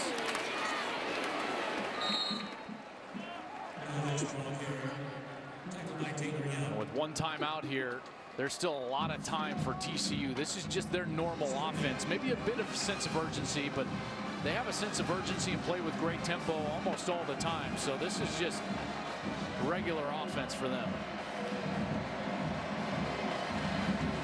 Here's Kenny Hill to throw. In trouble and sacked. First sack of the day for Baylor. KJ Smith, Taylor Young. Well, now it's where you got to go fast. And this is one of the killers of any 2-minute situation is taking a sack. And now they're substituting, wasting a lot of time here. They have a timeout in their hip pocket, but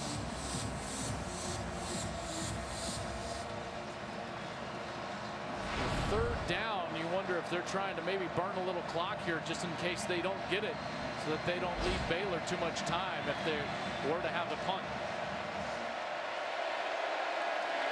Here's Hill. Delayed handoff. Hicks hits the sideline, looking for the first down, and has it. And gets out of bounds. Wow. I mean, I've seen delayed handoffs, but that was like back to you type of hand. I mean, that was seriously delayed. But it's the reason why they got the first down. First down and 10 at the 47. Here's Hill up the sideline. And incomplete. Taj Williams, who scored a touchdown in this game, with the intended receiver. And remember now, with their kicking issues, we've seen Brandon Hatfield hit a field goal. That was only from 27, I believe, earlier in the game. Actually 26. 26. So they would have to get this ball all the way down inside the 20, maybe even inside the 15 to feel comfortable kicking a field goal here. Second down and 10 at the 47-yard line. Here's Hill. Almost intercepted. Wow. Tell you what, Trayvon Blanchard had a beat on that ball. Here he is, 48. This is why he's a Thorpe Award semifinalist, because he reads the route so well, then undercuts it, and boy, he almost had that interception going the opposite direction. Third down and 10 now for TCU.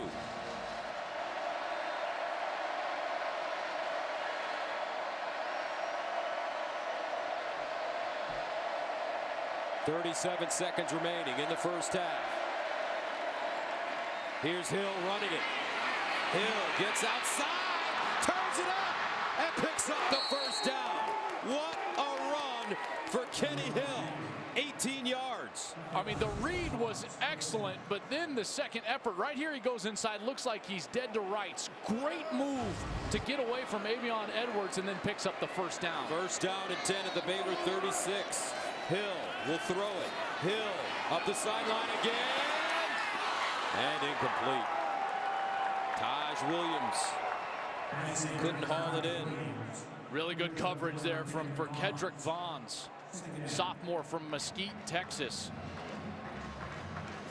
Love his toughness on film from the corner position. He's always fighting for the win. And he's able to get a win there on the last snap. 2nd down and 10 now.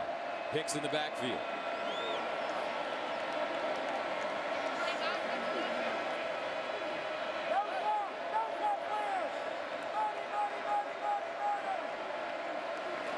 Kenny Hill. And he's got a receiver. Caught inside the 5. Jalen Austin. And this time it'll stand. Can't throw a ball better than that. And what an effort from Austin. Full extension to bring it in inside the 5. The reel on the field was a completed catch. That plays under further review. Or will it? Well, based on the look that we saw. Looked a little loose coming down.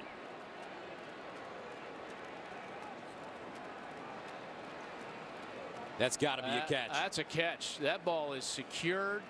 Remember, it can touch the ground as long as he maintains control. He's losing control there, but right here I would argue he gets control, it touches the ground, and then he controls it through going to the ground. Boy, what a catch from Austin. 2nd time he's made a spectacular grab. First one didn't stand for a touchdown. 15 seconds remaining. Boy, I mean, it's close, there's no doubt. But it certainly looks to me, Gus, like this is going to stand. And TCU will have a 1st and goal at the 3-yard line with 15 seconds left. And 1 timeout. Which is important because then everything is still available. You can run it with Kyle Hicks, who we've seen score 2 touchdowns today. You would still have that timeout in your pocket.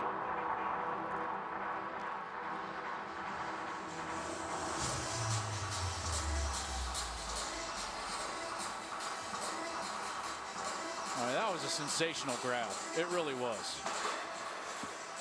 After reviewing the play, the ruling on the field is confirmed. It is a catch. Please set the clock to 18 seconds, 1-8, and the clock will start on my signal. So a great grab by Jalen Austin. 3 catches, 57 yards for Austin. 1st down and goal at the 3. They've had success running it over the right side inside the 10-yard line. Hicks in the backfield. Here's Hill to the corner. Diarce could not hang on. Clock stops at 12 seconds. TCU still has that timeout to use. The only problem with running it, I know I keep saying it, but the only problem with running it, if you are stopped, then you have to call the timeout just to get your field goal unit onto the field. So it's basically your last snap offensively would be a potential run play, which is why you see them airing it out a little bit here. Now they go to a wildcat formation. They'll snap it straight to Hicks. He'll run it and just walk into the end zone.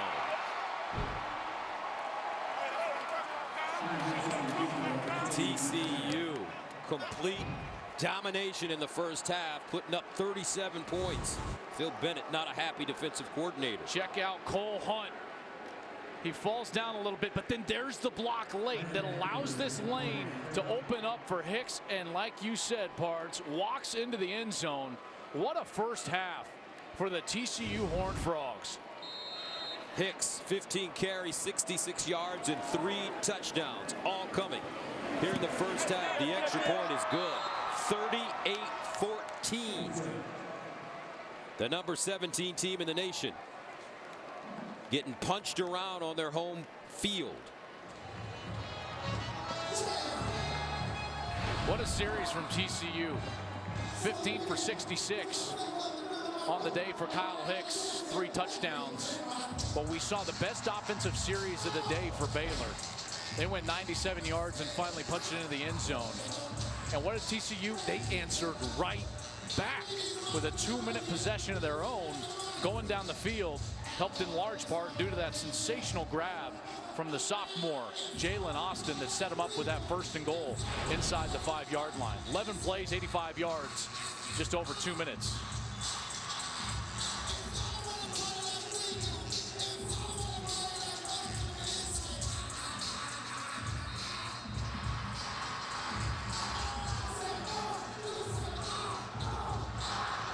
Tony Nicholson is back deep. Bunce will send it away for the Horned Frogs. Line drive kick.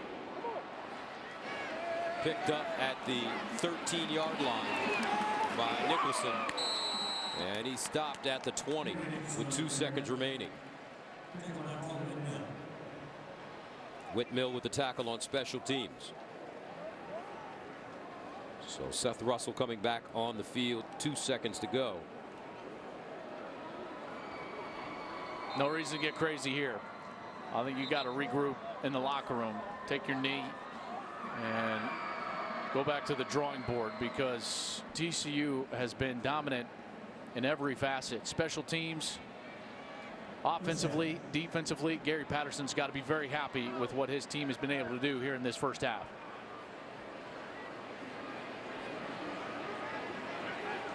So Russell in the shotgun, 2 seconds remaining. And he'll hand it off. Hasty. And Hasty will go down. TCU so balanced in the first half.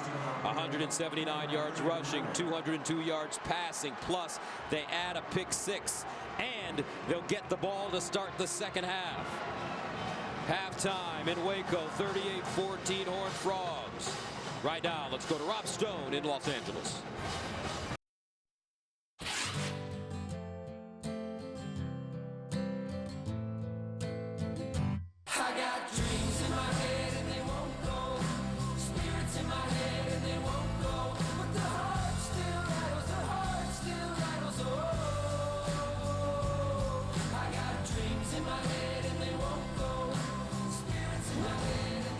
And welcome back to Waco, Texas, where Fox College football is sponsored by Jared, the Galleria of Jewelry. Big halftime score for TCU, walloping Baylor 38-14 as we head to the second half. Gus Johnson along with my partner Joel Clatton. Partner, what a great performance on every side of the ball, offense, defense, and special teams for Gary Patterson's team. You can really talk about anybody. Kyle Hicks, I thought Kenny Hill played well, but I'm going to single out the defense, because I thought what they did against this vaunted rushing game for Baylor was tremendous. They held them to 2.8 yards per rush in the first half. They did so with great defensive line play. They were aggressive, and they tackled well in space. They got to the quarterback, Seth Russell, disrupted his timing down the field. They did not allow Terrence Williams to get going, or Jermichael Hasty. 2 sacks, 3 tackles for loss, and then the big play for the defense right there. The interception returned by Ranthony Tejada. They were absolutely terrific in the first half. As we take a look at the Verizon first half stats, and you see that 74 yards of rushing for Baylor. I think that's the big one, Gus, right there, and including that turnover. That's why we're seeing a big lead for the Horned Frogs. And TCU will get the football to start the second half. So Kenny Hill, not only did he pass for over 200 yards in the first half, he rushed for 81 yards on 7 carries with a long of 40 yards. What can Baylor do? Down 38-14. We know this is the Big 12. We know this Baylor offense can score points in bunches. How do they get back into this game? Well, you know, I've said this before, but comebacks are like puzzles. They have to be put together a piece at a time. You're not going to go out there and get everything back right away. So what you've got to do is, first and foremost, get stops. It's just like in basketball, Gus. How do you stop momentum? You got to get defensive stops. Well, that's the same for Baylor right here. And as TCU starts with the ball, they've got to go out there and force a punt here quickly. 38-14. We start the third quarter at McLean Stadium here in Waco, Texas. Drew Galitz will kick it off, and Cavante Turpin is the deep man. They'll start from the goal line. Diarse. And Diarse gets up to the 20, but a flag on the play inside the 10.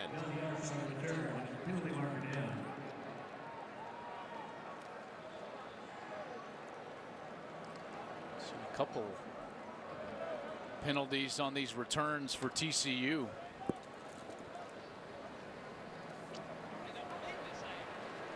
During the return, holding, return team number 81.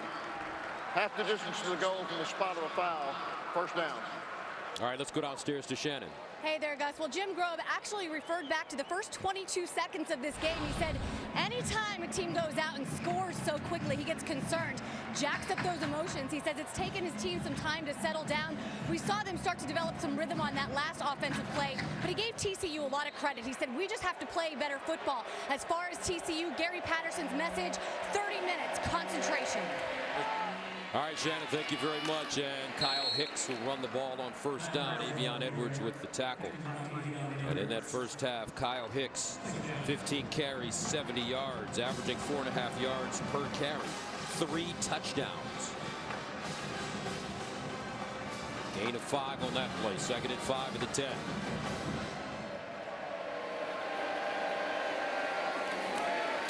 Hicks again with a huge opening. Kyle Hicks at the 40, hits the sideline, runs into his teammate, and finally Vaughns brings him down. A 41-yard gain. You're going to get a great block here from Cole Hunt, number 81, lined up as a fullback. He comes across, bang, gets the defensive end, and he sets the edge, allows that seam to increase in size in the middle of the field, and Hicks takes off. 17 carries, 113 yards, and 3 touchdowns for Hicks. Now Turpin squares his shoulders and picks up another first down. Gus, I'll take it a step further when you're talking about it's not just about 30 minutes in concentration. When you have a lead, the most important group on the field is the offensive line. Because if they continue to win, it's almost impossible to allow a comeback to the opposition. First down. Opening series of the second half for TCU. Travoris Johnson in the backfield with Kenny Hill. They run to the left side. Kenny Hill breaks it back. And he gives the Baylor defender the lip leg. A flag on the play. Thought he got his face mask pulled there late in the play. Certainly looked like the indication there by the official. Personal foul, face mask, defense number 52. 15-yard penalty from the end of the run, automatic, first down. Greg Roberts, number 52 here. He's going to come in late. Yep, absolutely. That hand's on the face mask, and then he kind of yanks on that face mask and turns the head, draws the penalty flag. Excellent call by the official, and another really solid drive from TCU. Remember, this one started all the way inside their own 10-yard line. At the 5, first down and 10 at the Baylor 18.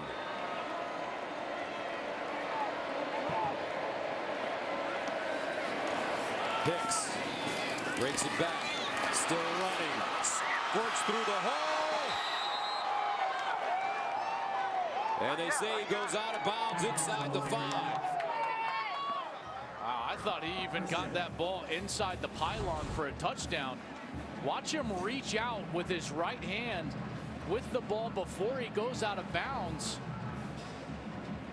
Wow, they take a look at that. That's a touchdown. There's no doubt that's a touchdown.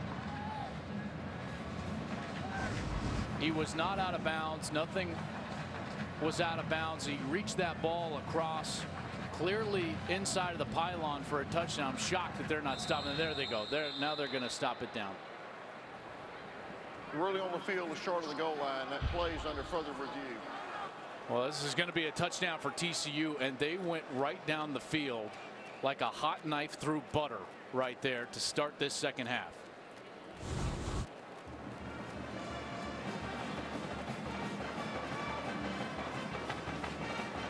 Definitely inside the pylon. Great reach from Hicks. The only question then is he out of bounds before that ball crosses? Absolutely not. And the thing that I'm seeing more than anything is that this TCU team is playing a lot more physical football against Baylor on both sides of the ball. They're out physicaling in them. Yeah, in particular up front. You know, that's where it's most important. And on that last snap, here, this touchdown run from Hicks, the line of scrimmage changed 3 or 4 yards. I mean, it was just like a wall of white jerseys moving Baylor off the line of scrimmage. They're winning up front. After reviewing the play, the runner was able to extend the ball inside the pylon. It's a touchdown. So for Hicks, his 4th touchdown of the day, 7th of the season. What a game. 44-14 TCU. Wow, 18 carries, 131 yards, career high, 4 touchdowns, also a career high, averaging over 7 a pop. For a guy that they didn't even know if he was going to be able to go, a game time decision after that ankle injury a week ago, and he's been sensational. A lot of credit goes up front as well. Joseph Noteboom, Trey Elliott, Austin Schlottman, Matt Pryor.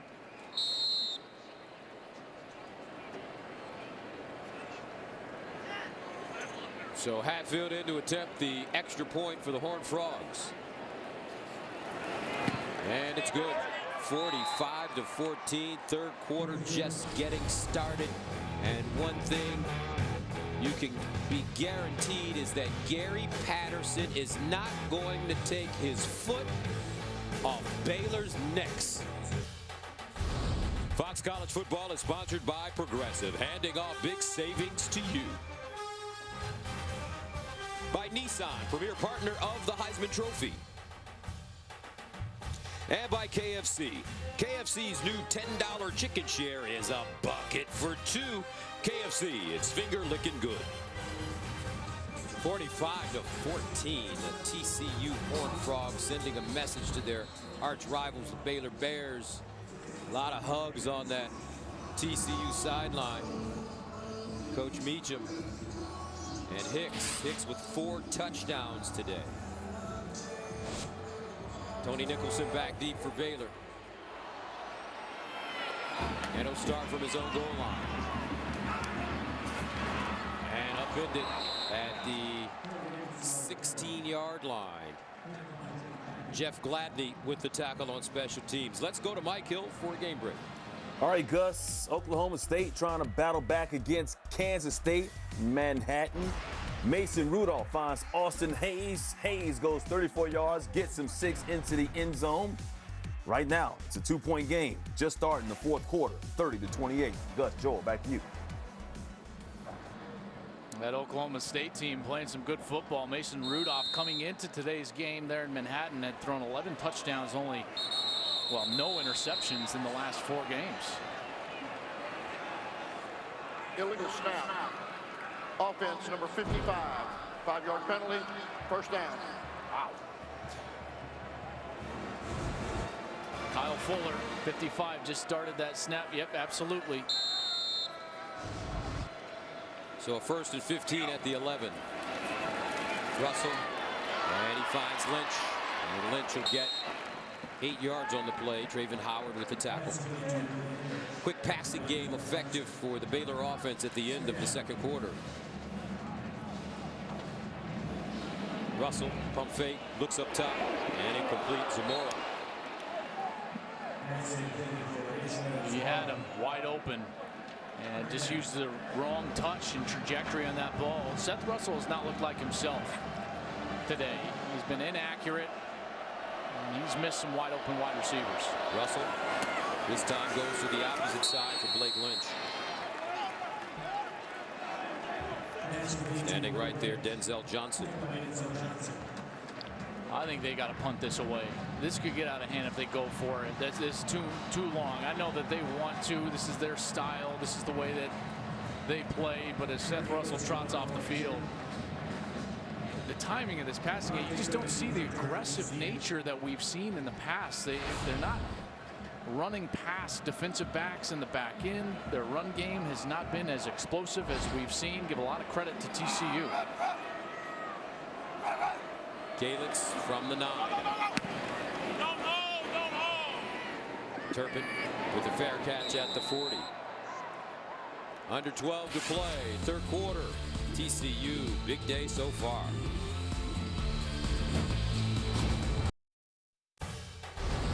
Fox College Football is sponsored by Dr. Pepper. It's a college football tradition. 45-14, TCU leading Baylor with 11 minutes and 58 seconds remaining in the 3rd quarter.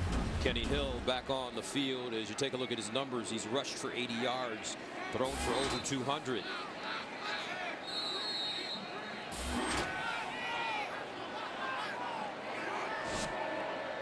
from the 41. Low snap handled by Hill. Under pressure. Rolls out. And they just step out of bounds. Pushed out by Avion Edwards. Still a lot of time. I mean, I know that nothing would suggest up to this point, outside of that one series where Baylor was able to go down the field 97 yards. But there's still a lot of time, so you got to take care of the ball, and you still got to be able to run the ball as well. Last drive for TCU, they really established that offensive line. They were winning the line of scrimmage. Probably going to get back to that. Second down. Hicks turns it up, and Hicks crosses the 45 up to the 47. Ira Lewis with the tackle. The run game so effective for TCU this afternoon. They have been pounding the ball, 265 yards rushing. That was the one area of this defense that I felt like was the weakest part. They were number one in the Big 12 pass defense, total defense, and scoring defense. But as far as rushing defense went, they were only 5th in the conference, 69th in the country. That was where you needed to attack them, and that's what TCU has done today. Third down and 4. Kenny Hill. Dancing. Hill tries to get outside. Throws and incomplete. Good pursuit by the Baylor defense. Great coverage in the secondary. And that will force the Horned Frogs to punt it away. Yeah, that's a good series for Baylor's defense. Good coverage down the field. Nowhere for Kenny Hill to go with the ball. And they finally disrupted his timing in that back end. The front four was able to get him outside of the pocket and on the run, forcing this 4th down. Adam Nunez, who's been excellent today. 2 punts, both inside the 3-yard line.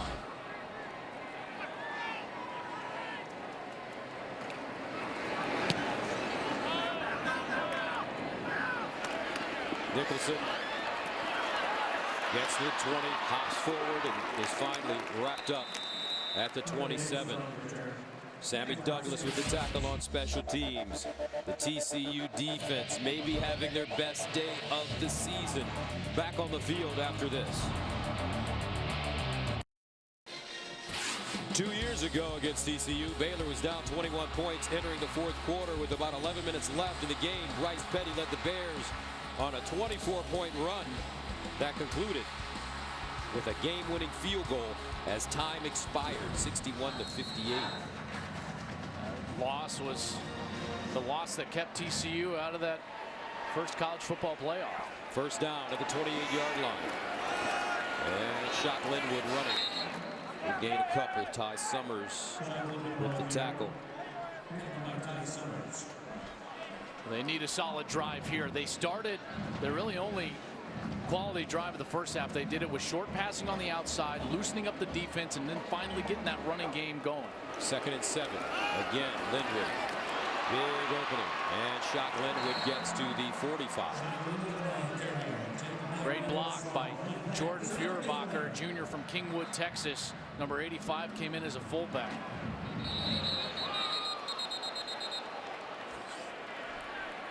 False start. Offense, number 77. 5-yard penalty. First down. It's Patrick Lawrence, the right tackle. Sophomore. Remember, this offensive line replaced 4 starters off last year's offensive line. The only returning starter was the center, number 55, Kyle Fuller. And they've done a nice job. 4th in the country running the ball. They've only given up 10 sacks. 6 of those actually came just last week against Texas. First down and a long 15. Linwood. And Nico Small with the tackle. When you look at this Baylor team, they just, when you look at their body language, they just look off today. Certainly not the same, and understandably so. Russell rolling out, throws on the move. He's got a receiver and incomplete.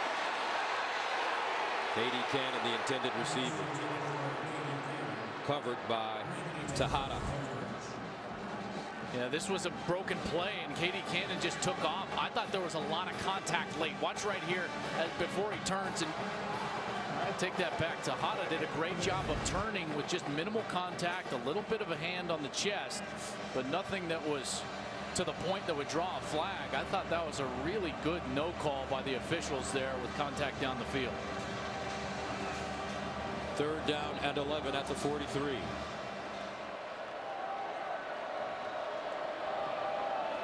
Russell in trouble, decides to run it, tries to get outside, flag on the play. He won't have enough. Aaron Curry, Josh Caraway bringing him down. Yeah, I would decline this if I was TCU. This is going to be a face mask, although you might want to take the 15 yards, but they're going to get a hands to the face Personal penalty. foul, face mask, offense, number 68. It's a 15-yard penalty from the previous spot. Replay 3rd down. Ishmael Wilson, the left guard. This is so tough for an offensive lineman. Play's not designed to go to the left side. Russell was having to improvise. Here's 68 right there. And as Russell breaks the pocket, there's the hand on the face mask.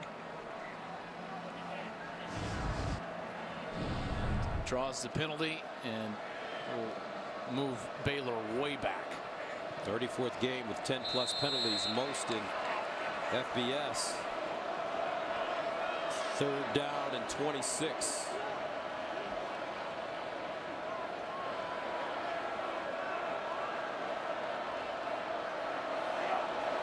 Russell under pressure and sacked. 3rd sack of the day, this time Denzel Johnson. I mean, he came from way back there. He's going to come from this side. Number 30, Denzel Johnson. I mean, that is holding the ball forever. Great coverage down the field, forcing Russell to hold the ball, nowhere to go with it. These corners have been playing aggressive. They're passing people off, doing a great job, allowing him to hold the ball and let Johnson get home. Turpin back deep at the 36-yard line. Galens sends it away. High wobbler. And fair caught at the 38. 8:22 to play, 3rd quarter. Big day for Kyle Hicks. 4 touchdowns rushing, over 100 yards on the ground, and he's back right after this. The top 4 teams in the college football playoff rankings start with Texas A&M, then Michigan at number 3, Clemson started at number 2, and no surprise here, Alabama, the number 1 team in the nation. As we take a look at the biggest jumpers and droppers from the AP poll to the college football playoff rankings, Colorado and Penn State, huge movers upward. You've got West Virginia and Baylor not getting a lot of respect here in the Big 12, but Bears not doing them any favors here. Kyle Hicks running again as he gets to the 42 before being dragged down from behind by Jamie Jacobs. Watch Oklahoma. It looks like the Sooners have finally gotten things together after that early season loss to Houston and then that clubbing by Ohio State in Norman. 2nd and 5 at the 43.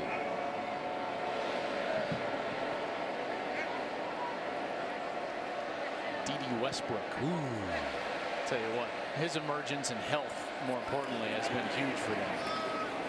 As Kenny Hill runs the ball and picks up the 1st down. He wasn't 100% when they took on Ohio State. Nor Houston. And ever since he got healthy, and the first game he got healthy was against TCU. In that game in Fort Worth, and we called that game. He was sensational and has been ever since. And they are parts, like you said, just a different team from what we saw earlier in the year. 1st down and 10 at the 48.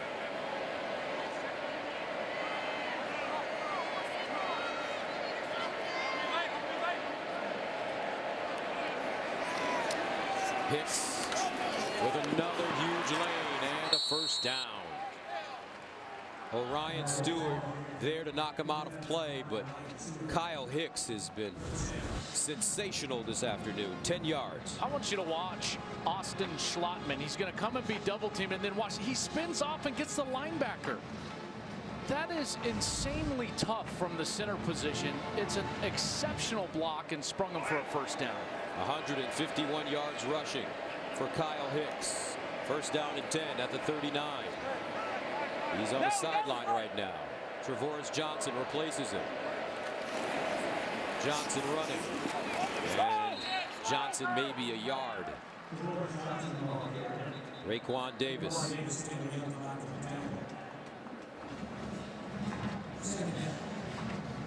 This offensive line has certainly been doing their job and their share today. They're averaging almost 7.5 yards per carry. Anytime you do that in a game, you're going to have a great chance to win. You're going to have a great chance to have a big lead. And that's exactly what's happened so far here for TCU. And their defense, conversely, has held Baylor to well under their average at under 5 yards a pop. 2nd down and 10 at the 39. Darius Anderson now checks in at running back. The talented freshman. Anderson. And Raekwon Davis again with the tackle. Gus, I always felt like this was a tough place to be a quarterback in this type of situation, because what's forefront of your mind is don't make a mistake, don't turn the ball over. But what that does is it takes away your aggressiveness. Sometimes you'll throw the ball late. Can't happen for Kenny Hill here. He's faced with a 3rd down and 9.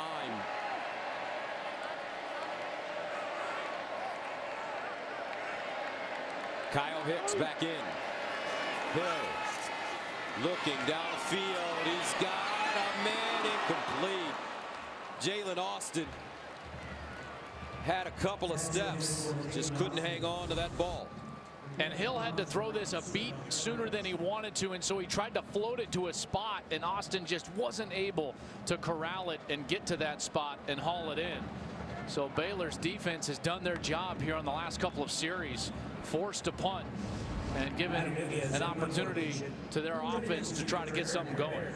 Adam Nunez at the 48-yard line. Tony Nicholson back deep for Baylor.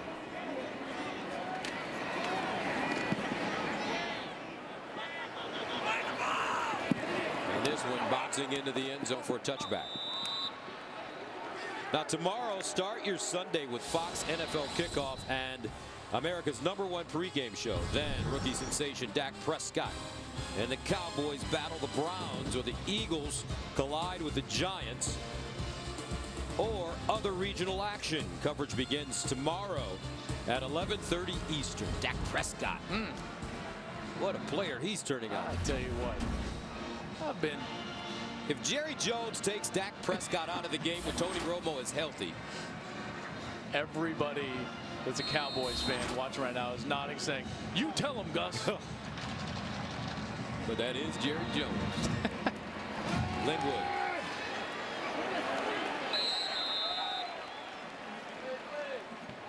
Tipa Galley with the tackle. And that's what this defense has done all day long. Done a great job of eating up the double team up front and letting their linebackers roam free. They'll run it again with Linwood. And, you know, being down 45-14, approaching the 5-minute mark of the 3rd quarter, you would think that Baylor would be throwing the football. You know, everything has seemed off today for Baylor. They started throwing the football. Now it's strictly running the ball. 93 yards on the ground, averaging just under 300. It certainly hasn't been their day. On 3rd and 5, they run it, and they will not pick up the 1st down. And the fans now really starting to get restless. Summers and Lewis with the tackle. But I just think that this Baylor team, with all that has happened, the Wall Street Journal article 2 weeks ago, this week 60 Minutes article, will report rather on what's happened here at Baylor with the sexual assault allegations. I think this team is finally, Joel, just a bunch of young men. Emotionally, they're in a different space now, especially after the loss last week to Texas. You know, that's something that Jim Grove mentioned to us yesterday, and I was shocked that, you know, when talking with Coach Grove and asking about the environment and what's going on and what he expected versus what it's been, he said it's been much more of a caustic environment. That was a direct quote. Former chairman of the American Football Coaches Association Ethics Committee. That was when Grant Taft was the president of the AFCA, which is what prompted the phone call to come here and try to help out through this difficult situation. But I can tell you this, it's burdensome enough to try to win football games, and these kids are right now kind of caught in this crossfire between the administration and the assistant coaches, and they're the ones that are paying the price. Their focus has certainly not been there. It wasn't there last week against Texas, and it hasn't been there today. 1st and 10 at the 37. And a timeout called by TCU. We'll take a quick timeout. 45-14, Horned Frogs.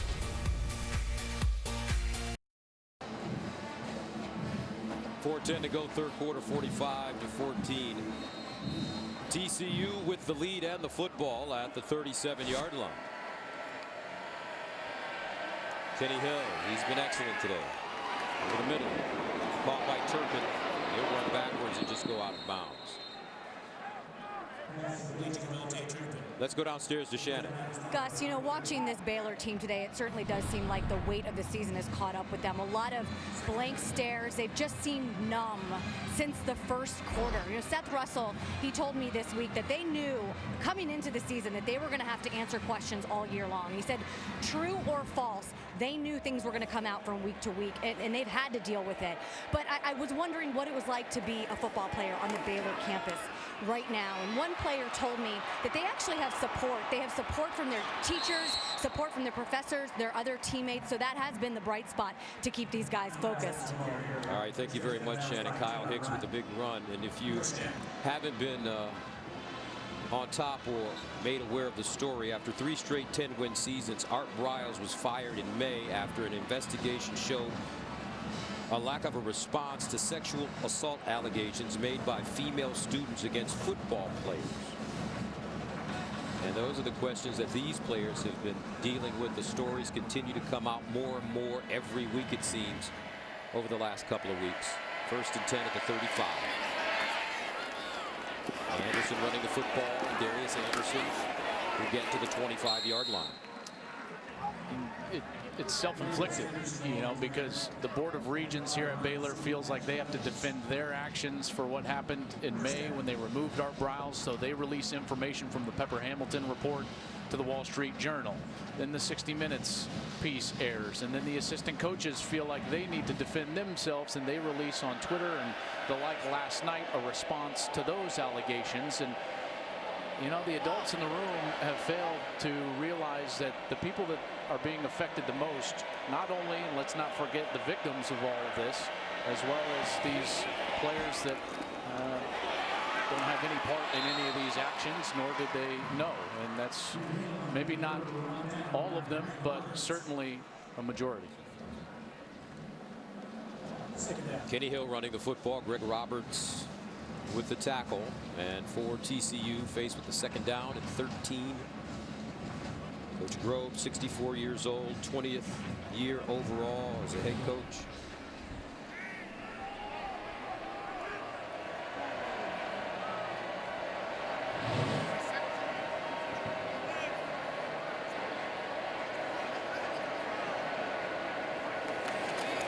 Hicks running left.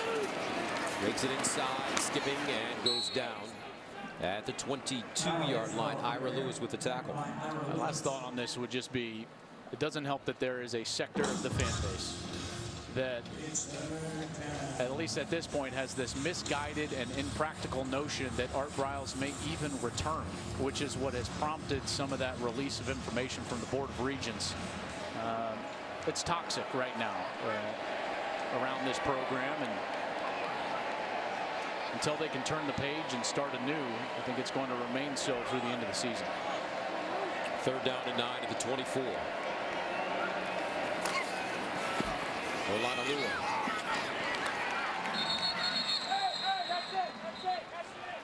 Shewo Olanalua, freshman from Humble, Texas. Highly ranked recruit coming out of Humble, Texas. #1 ranked athlete in the state of Texas, #4 nationally. Graduated high school early, went through spring practice there in Fort Worth. Big back, good looking ball player. They're looking for big things from Shewo Olanalua in the future. So Hatfield in to attempt a 39-yard field goal, good from 26 today. Got it up. And good. TCU takes the points. 44 seconds remaining in the third quarter. 48-14.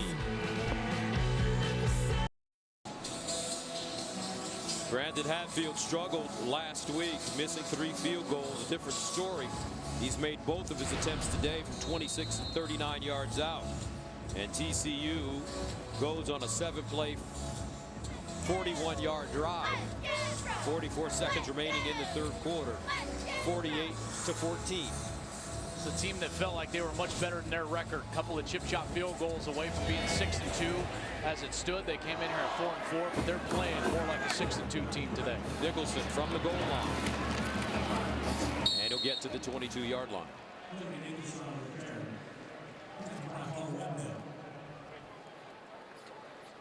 So in a situation like this, it almost seems like there's no hope for this Baylor team the way they've played. As a coach, what do you do to try to get your guys to keep fighting? I think you got to change up. It's like changing a pitcher, right? Not necessarily change the quarterback, but you've got to change your plan. They got to try to go down the field, at least spark the offense somehow. Try to beat TCU deep. They haven't been able to do that of late, but for about 2.5 quarters, all they've tried to do is run the ball. First down to the 21. And incomplete. Zamora, the intended receiver. You can see not on the same page there on the outside. Zamora thinking that Chris Platt, who was the inside receiver, was supposed to catch that ball. Certainly that's who Seth Russell was intending. 2nd and 10.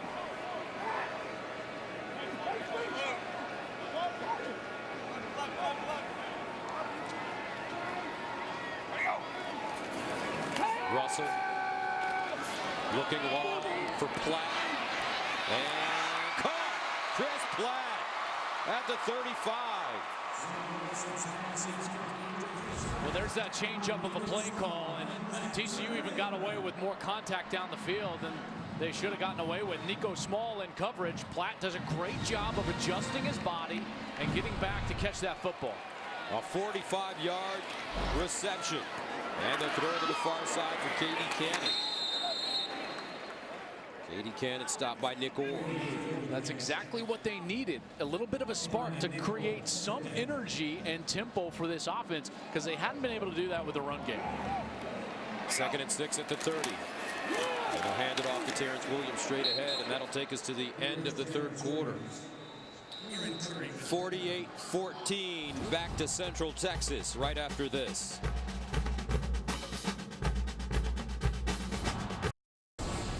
Welcome back to Fox College Football, presented by Jared, the Galleria of Jewelry.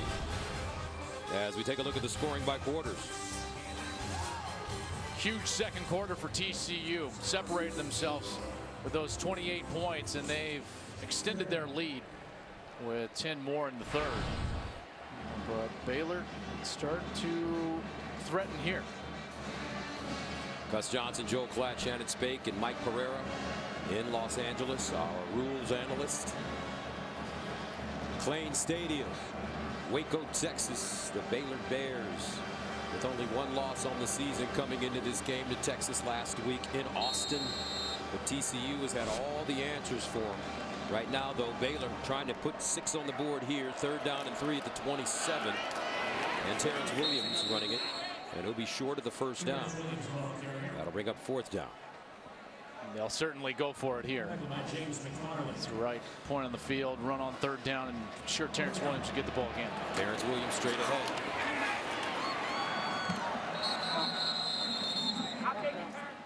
Give us to Terrence Williams. He had the yardage there for the first down. They'll move the chains. Ty Summers with the tackle. See, this is the point on the field. Rather than trying to hammer away with the run game, maybe a little play action. Threaten the defense in the end zone right away. Play action in the end zone. Katie Cannon, he's bumped. And a flag. Good call. Tejada covering, and a late push from Ranthony Tejada. Probably saved the touchdown. Cannon was running a good route. Just totally Defense, shoved him. Number 11. It's a 15-yard penalty, automatic, first down. Tejada has played a great game, but that one just way too much contact down the field. Excellent call by the official. Sets Baylor up now inside their 10-yard line. First down and goal at the 8. Play fake over the middle. Ball knocked down. Almost intercepted by Traven Howard. Got to locate linebackers if you're going to throw the ball short across the middle inside the 10-yard line. Howard did not have to move too much, and that ball came right to him, almost picked it off. Second down, goal at the 8. They'll run it this time with Williams, and he'll get inside the 5-yard line. Nick Orr and L.J. Collier combining on the tackle. Got to get in the end zone here. If there's any chance whatsoever, they have got to score a touchdown on this drive. Third down, goal at the 5.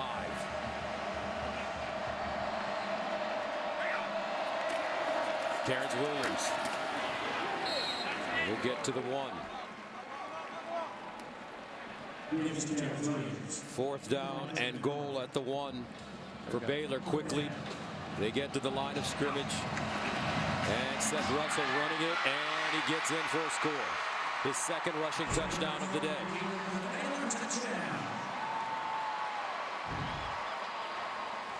This is so smart of Seth Russell. Watch as the defense starts moving inside, and then Russell, instead of sneaking it right in the middle of that defense, just decides, I'm taking off, I'm going to go around the edge. Got to make sure he beats his man there, but he's able to do so. Gets into the end zone, beats Denzel Johnson for a touchdown. Smart move from Seth Russell. And Russell and the Baylor offense will go for 2.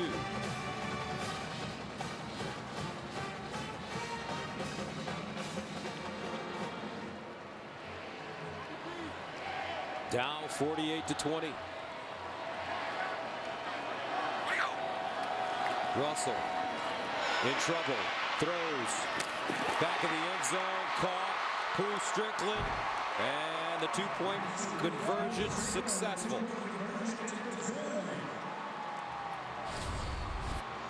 $13:41, lot of time remaining in this game. Remember, it's the Big 12, folks, where anything can happen.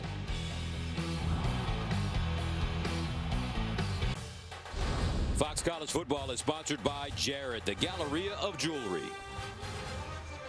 By Dell. And by State Farm, here to help life go right. 48-22, TCU with the lead on the road. 13:41 to go in the fourth quarter. Seth Russell, his 7th rushing touchdown in the last 4 games. Had a big rushing game last week against Texas. 21 carries for 138 yards and a 50-yard touchdown run. They're going to need a quick stop here out of their defense. Get the ball back for that offense. And they're going to have to start putting together quicker drives, because methodically taking the ball down the field is not going to work with this deficit. Galen sending it away deep. And this is Turpin. At the 15, Turpin, another good return as he gets to the 35. Let's take a look at the road ahead for TCU, sponsored by Coors Light. Whatever your mountain, climb on. Up next, Oklahoma State, who's come back to take the lead against Kansas State. At Texas, who's won back-to-back games for Charlie Strong, and then Kansas State to wrap up the season. Well, they need one more to be bowl eligible if they're able to hold on here today at Baylor. But that's a tough slate, because I think Texas has really improved, in particular at home. And Kansas State, because we saw them early in week 1. I know their record is not great. That's a tough team. Play solid defense. You know they're always going to be hard-nosed. And so TCU's got their work cut out for them down the stretch. Hicks running next year is supposed to be the year for Kansas State. That's what they're telling us coming out of Manhattan. I believe it, too. I think that they'll be much better a year from now. But I think that's the case in Fort Worth. You know, this TCU team is young and very strong. Kyle Hicks, first TCU player with 4 rush TDs since 2007. That player was Joseph Turner. Gary Patterson has led his team to 5 top 10 finishes since 2008. The only other coach to do it, Nick Saban. 2nd and 5. Turbin. Down the sideline. Turbin. Burst of speed, and he gets to the 40. Well, if you're looking for a reason why this TCU team has just looked flat different today, look no further than Devontae Turpin and Kyle Hicks. They haven't been on the field together for 4 or 5 weeks, and that's where you saw TCU struggle offensively. Now this is the full gamut for Doug Meacham and Sonny Cumbie, and they've been very potent on offense now with over 550 yards on the day. Hicks and Turpin have combined for 227 rushing yards. The handoff to Hicks. But you want to give a lot of credit to their signal caller. Kenny Hill, I think, has been so efficient. He's thrown the ball when they've needed him to throw it, and he's found running lanes when they've needed him to run it. 15 of 28. That's a great day throwing the ball for over 200 yards and a touchdown. But quietly, Gus, this is where I think he's affected the game the most. 11 carries for 85 yards, over 7 a pop, running the ball. 2nd down and 8 at the 39.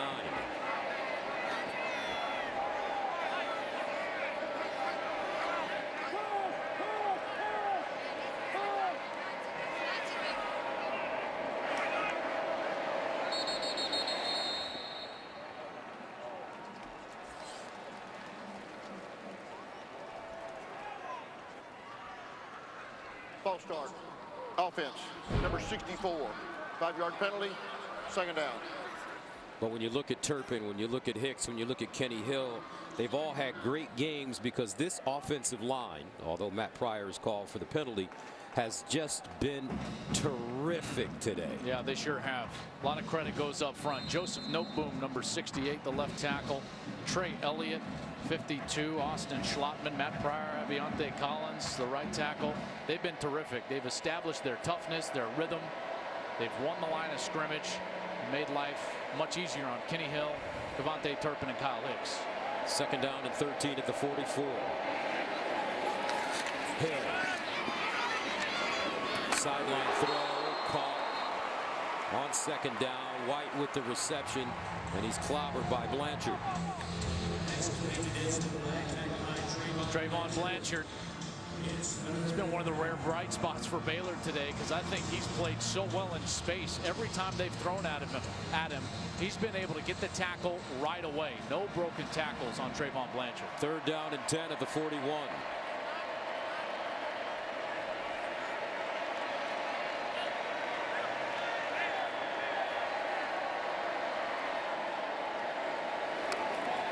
Kenny Hill. All day to throw it. Caught. Desmond White breaks the tackle and down at the 3. A 38-yard gain. Just a great route from White. Watch him get inside, and then he stems it right back up the field, creates space, separation, and Kenny Hill puts it on him to go inside the 5-yard line. I love the concept. You know, Gus, it's so difficult for a defense, and you stress the defense when you put a 3-man side, so 3 receivers into the short side of the field, which Doug Meacham, coordinator there in the glasses, loves to do with his formation. He puts those guys into the short side, and then he runs these burst routes where the inside guy takes the defense across the field, the outside guy stays wide, and then all of a sudden he creates space for that second release. He runs right down the middle of the field. It's almost impossible to cover. Just an excellent play call from Meacham, a design from Meacham, and Sonny Cumbie, the co-offensive coordinators, sets him up for a 1st and goal at the 3-yard line.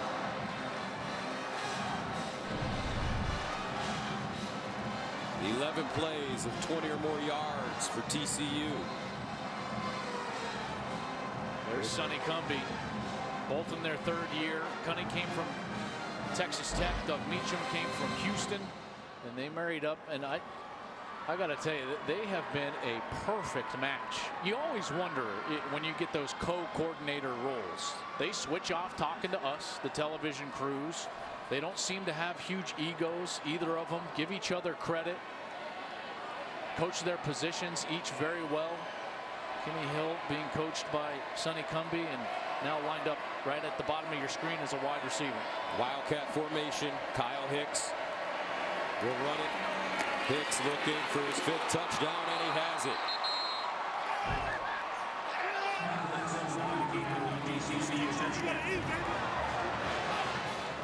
26 carries, 192 yards, and 5 touchdowns for Kyle Hicks. What a performance. I may have misspoke a little earlier when we were looking at that road ahead. I said TCU's got their work cut out for them. All those teams on their schedule have their work cut out for them, because facing this Horned Frogs team right now does not seem like an easy task. Oklahoma State at home, at Texas, Kansas State at home for TCU. Horned Frogs will have a bye next week.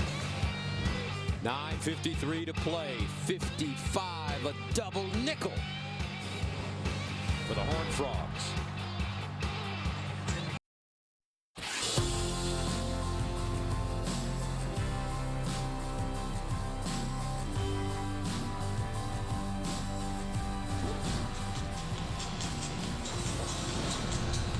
Kyle Hicks, the first TCU players with 5 rushing touchdowns or more since 1999.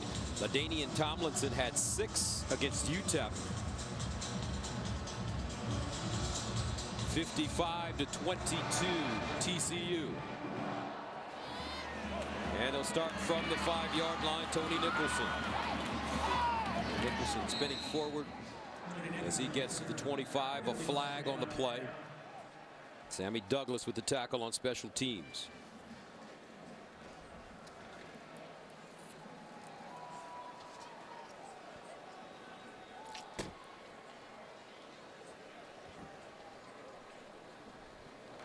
During the return, illegal block in the back. Return team number 47. 10-yard penalty, first down. All right, let's go to Mike Hill for a game break. All right, guys, Oklahoma State, K-State going back and forth. 6 lead changes in this one. Jesse Ertz trying to make it 7 for the win on the last play of the game, but picked off in the end zone by Jordan Stearns. That'll do it. Cowboys survive in Manhattan, 43-37. That's a good win for Oklahoma State. They stay alive for that Big 12 championship, and with Baylor going down and suffering their second loss, it looks like here today, Oklahoma State in the driver's seat. Seth Russell, wide open receiver on the far side, and it's caught by Chris Platt.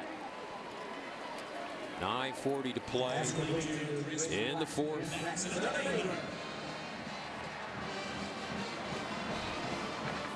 First down at the 32. Russell, quick strike to Platt again, and he's dropped immediately by Denzel Johnson. Tackle on the play by Denzel Johnson. The defense has played so well, but going to have to be aggressive here because the tempo is picking up. 2nd and 4. Russell to the sideline, out of bounds. Katie Cannon in front of Tejada.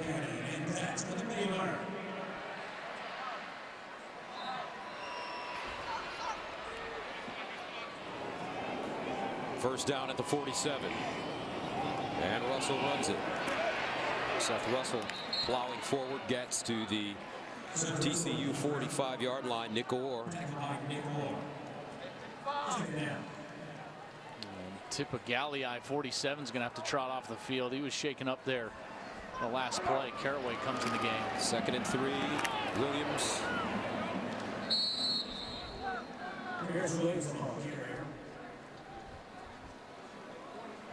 This offense has been, over the last couple of years at least, predicated on running the ball. They run the ball over 60% of the time, but today they just couldn't get it going. Seth Russell with time, looking over the middle and incomplete. Tecklenburg, the intended receiver. That brings up 2nd down and 10. You know, I've always thought that this offense over the last few years, it almost worked like a flywheel. Familiar, Gus? No.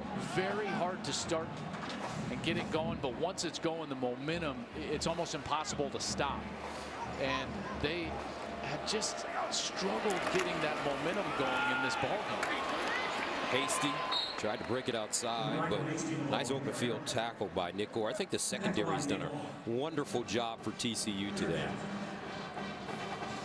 He's been one of the keys for them, Nick Orr. Julius Lewis, Tejada, Hasty. And Hasty will not get the 1st down on 3rd and 5. He gets 2.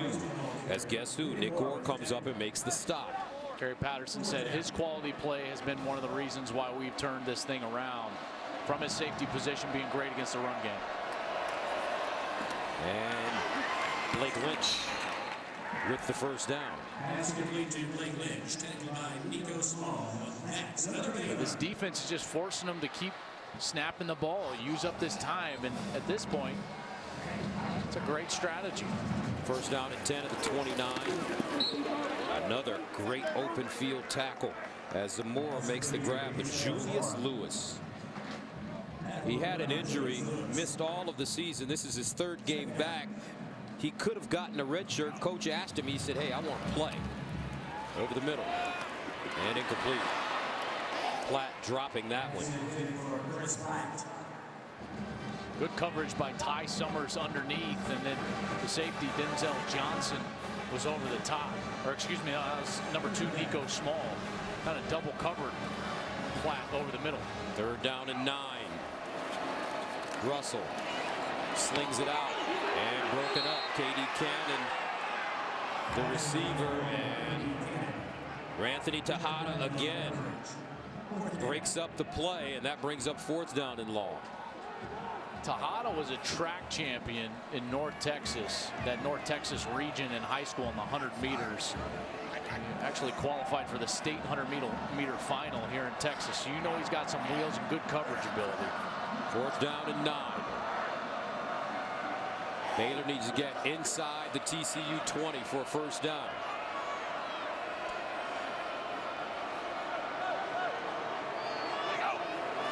Russell, quarterback draw.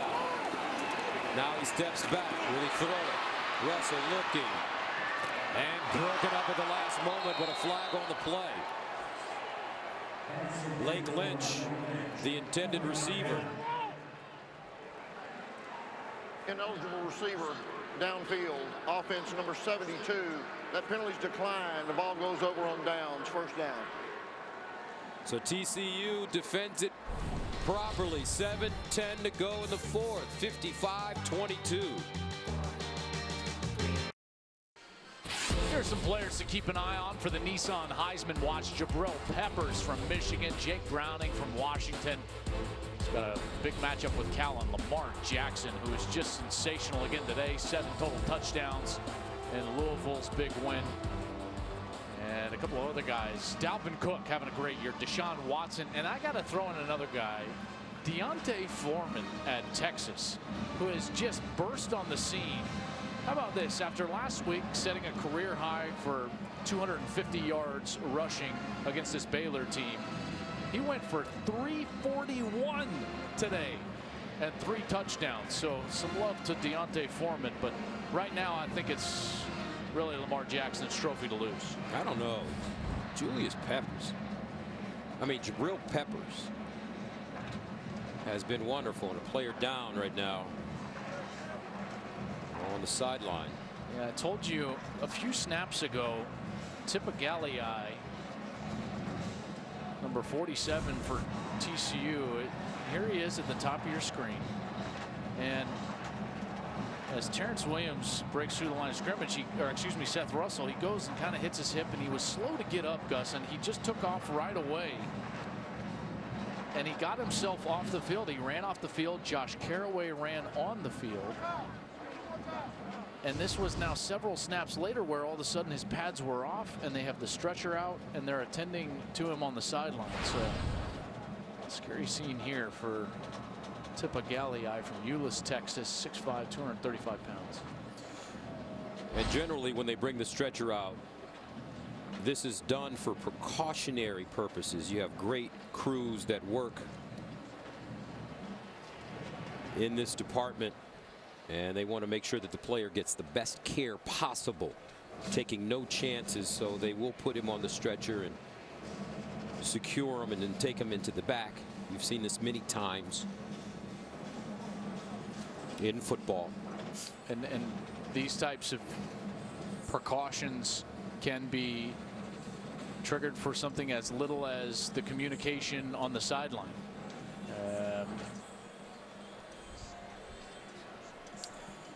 All right, we'll be right back.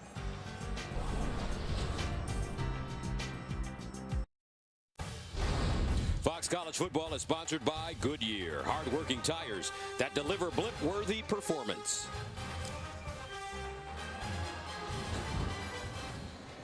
(55-22), and Tipagalii has been moving his arms. We did see him jog off the field prior to being put on the stretcher, and our Shannon Spake will give us a report on his status as soon as she knows something.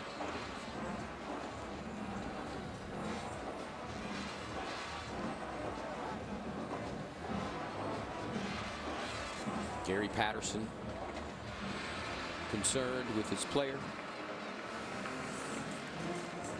as Tipagalii is taken off the field or onto the field and will be heading back into the locker room. And the thumbs up. There you go.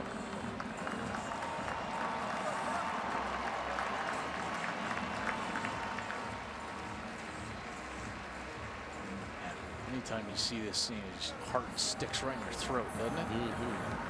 That was a part of a football game years ago with the Pittsburgh Steelers when Tommy Maddox, the quarterback of the Steelers, was knocked unconscious. Must have laid on the field for a good 7 to 10 minutes. As a matter of fact, that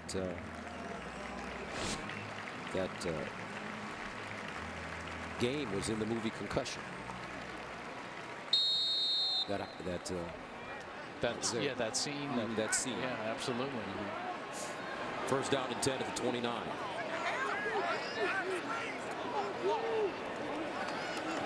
And TCU running the football. Derek Green picks up a first down. Derek Green, cool story. He transferred in from Michigan. He's a graduate transfer, so a senior from Richmond, Virginia, who had 898 yards and 7 touchdowns in his career at Michigan. Now getting a chance here to run it for TCU.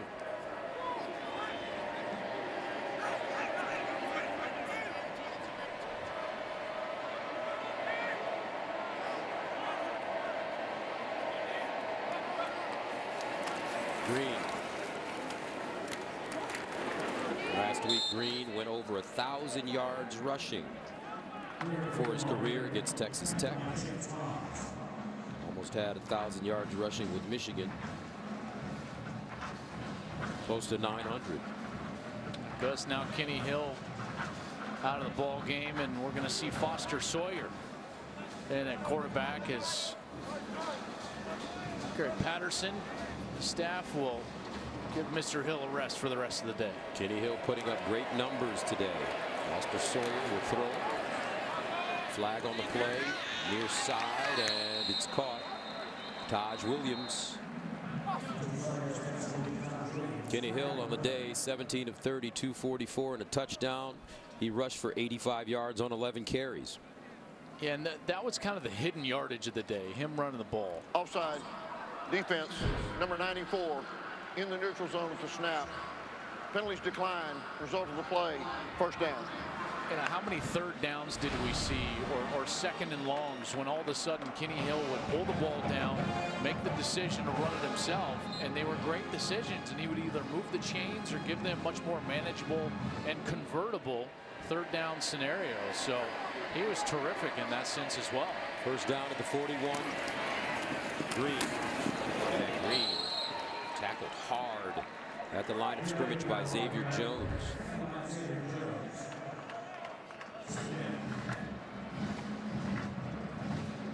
Always good to get some young players in there and develop them, and that's one of the things that Gary Patterson had a conversation about how important it's going to be to try to get this next win for them and get that 6th victory in order to get bowl eligible.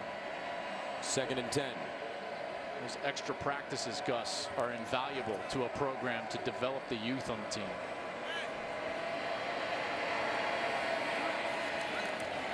Green running straight ahead with room, and he jitterbugs his way inside the 30 and a first down. A 12-yard gain. Orion Stewart with the tackle. And as we've seen different skill position players enter the game, what remains constant? Those big boys up front, opening up nice big holes for the running backs. Joseph Noteboom, Patrick Morris, Austin Schlottman, Matt Pryor, and Avante Collins. They played terrific today. First down at the 19. Make that the 29, excuse me.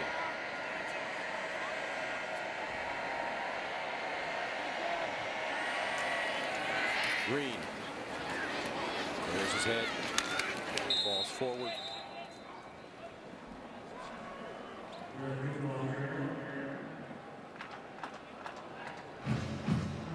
(55-22) next up for Baylor. They are at Oklahoma, followed by a home game against Kansas State, Texas Tech at home, and they'll wrap up the regular season at West Virginia. Those are a couple of difficult road trips at Oklahoma, at West Virginia. This looks like this team is running out of gas. 2nd and 7. Olanalua in the backfield, and they give it to him. Running down the hill, first down and more. Watch out. Touchdown, Horned Frogs. 26 yards.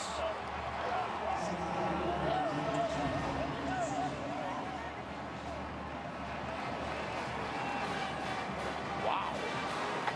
Tell you what, that was something special from the true freshman, Olanalua. As he breaks through the hole, bang. I mean, that's physical running. 2 Baylor players right there. He runs right through them both and into the end zone.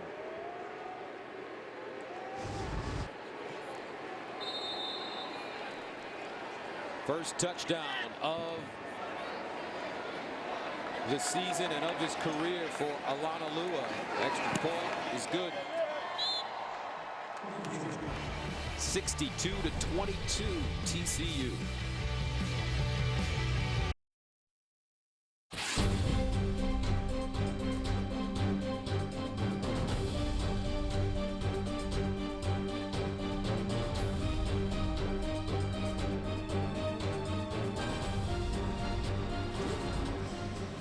(62-22) TCU with 417 rushing yards and 6 rushing touchdowns. 674 total yards for the Horned Frogs. Most since 2003 with those 417 rushing yards.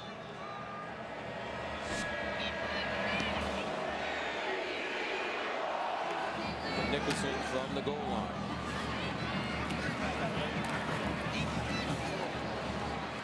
And he's knocked backwards and taken down. Let's go to Mike Hill for a game break. Gus, we got an SEC battle. Number 11 Florida taking on Arkansas. It's Raleigh Williams finding the hole and finding the end zone. 41-yard touchdown run. All Arkansas in this one, 31-10. It's Arkansas's first win over Florida since 1982. Of course, that was before they joined the SEC. I tell you what, the SEC East is a bad division. This is not very good football being played in the SEC East, but you know, that's something that's going to have to be hammered out in the committee, because that conference gets a lot of love in the middle of the conference, and outside of Alabama, there's not a lot of strong teams in the SEC this year. It's just not one of those years where they're great top to bottom. They're great at the top. Trust me, Bama is a great team. But as we've seen with A&M's loss today, obviously Vanderbilt was able to play very well today, even in a loss. Florida losing, you know, so these are things that not good for the conference as we move into this part of the season where your entire conference will be evaluated by the College Football Playoff Committee.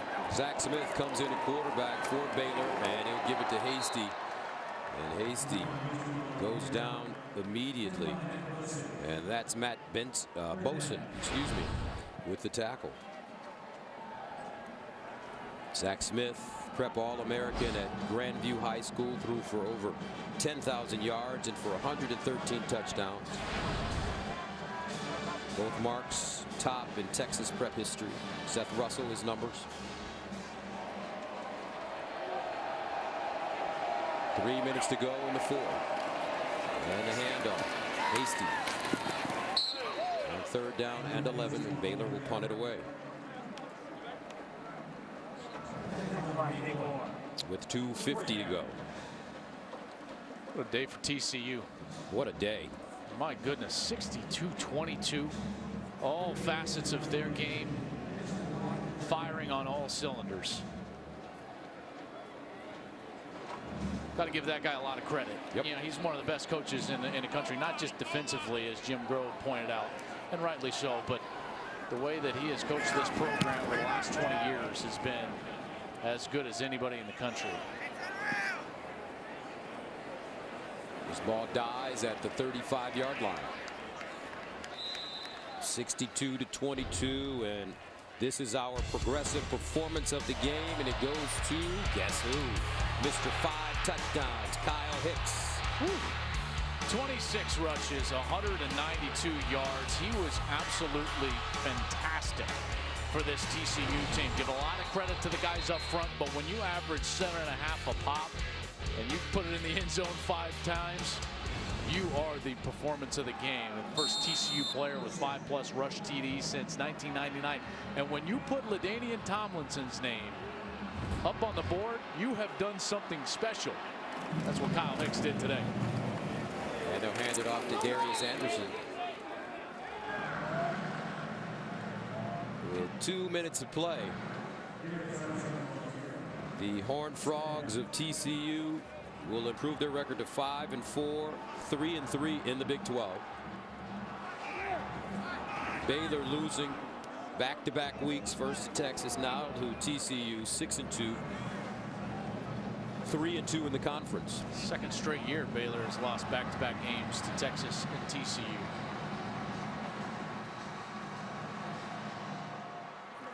Sawyer running the ball.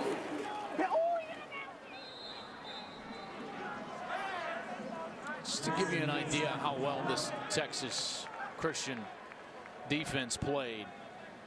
Last week against Texas Tech, which Gus came in as the #1 offense in the country, they held them to 3.9 yards per play. Then they come into the 4th-ranked rushing team in the country, Baylor, and they hold Baylor to 3 yards per rush. Gary Patterson is doing something special right now in Fort Worth. Obviously at 4-4, they're not going to get a ton of attention, but I guarantee you this, nobody in the Big 12 wants to see the Horned Frogs roll into town right now. Grayson Muleskin has come in at quarterback, and he'll move it forward. Pick up a first down with 41 seconds to go. This kid is smart. You know, he chose TCU over Harvard, choosing his schools, just a sophomore from Decatur, Texas. But that man is the one that is the catalyst to this offense. Kenny Hill.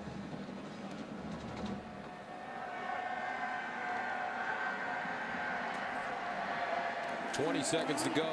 Muleskin again running. And he goes down, and that should be the final play of the game. Kenny Hill, great all-around performance today, on a day in which Kyle Hicks scored 5 touchdowns and rushed for close to 200 yards. The TCU offensive line dominating the TCU defense, led by Gary Patterson. Sensational. The final score from Waco, 62-22. TCU defeats Baylor. We'll be back with more from McLean Stadium after these messages.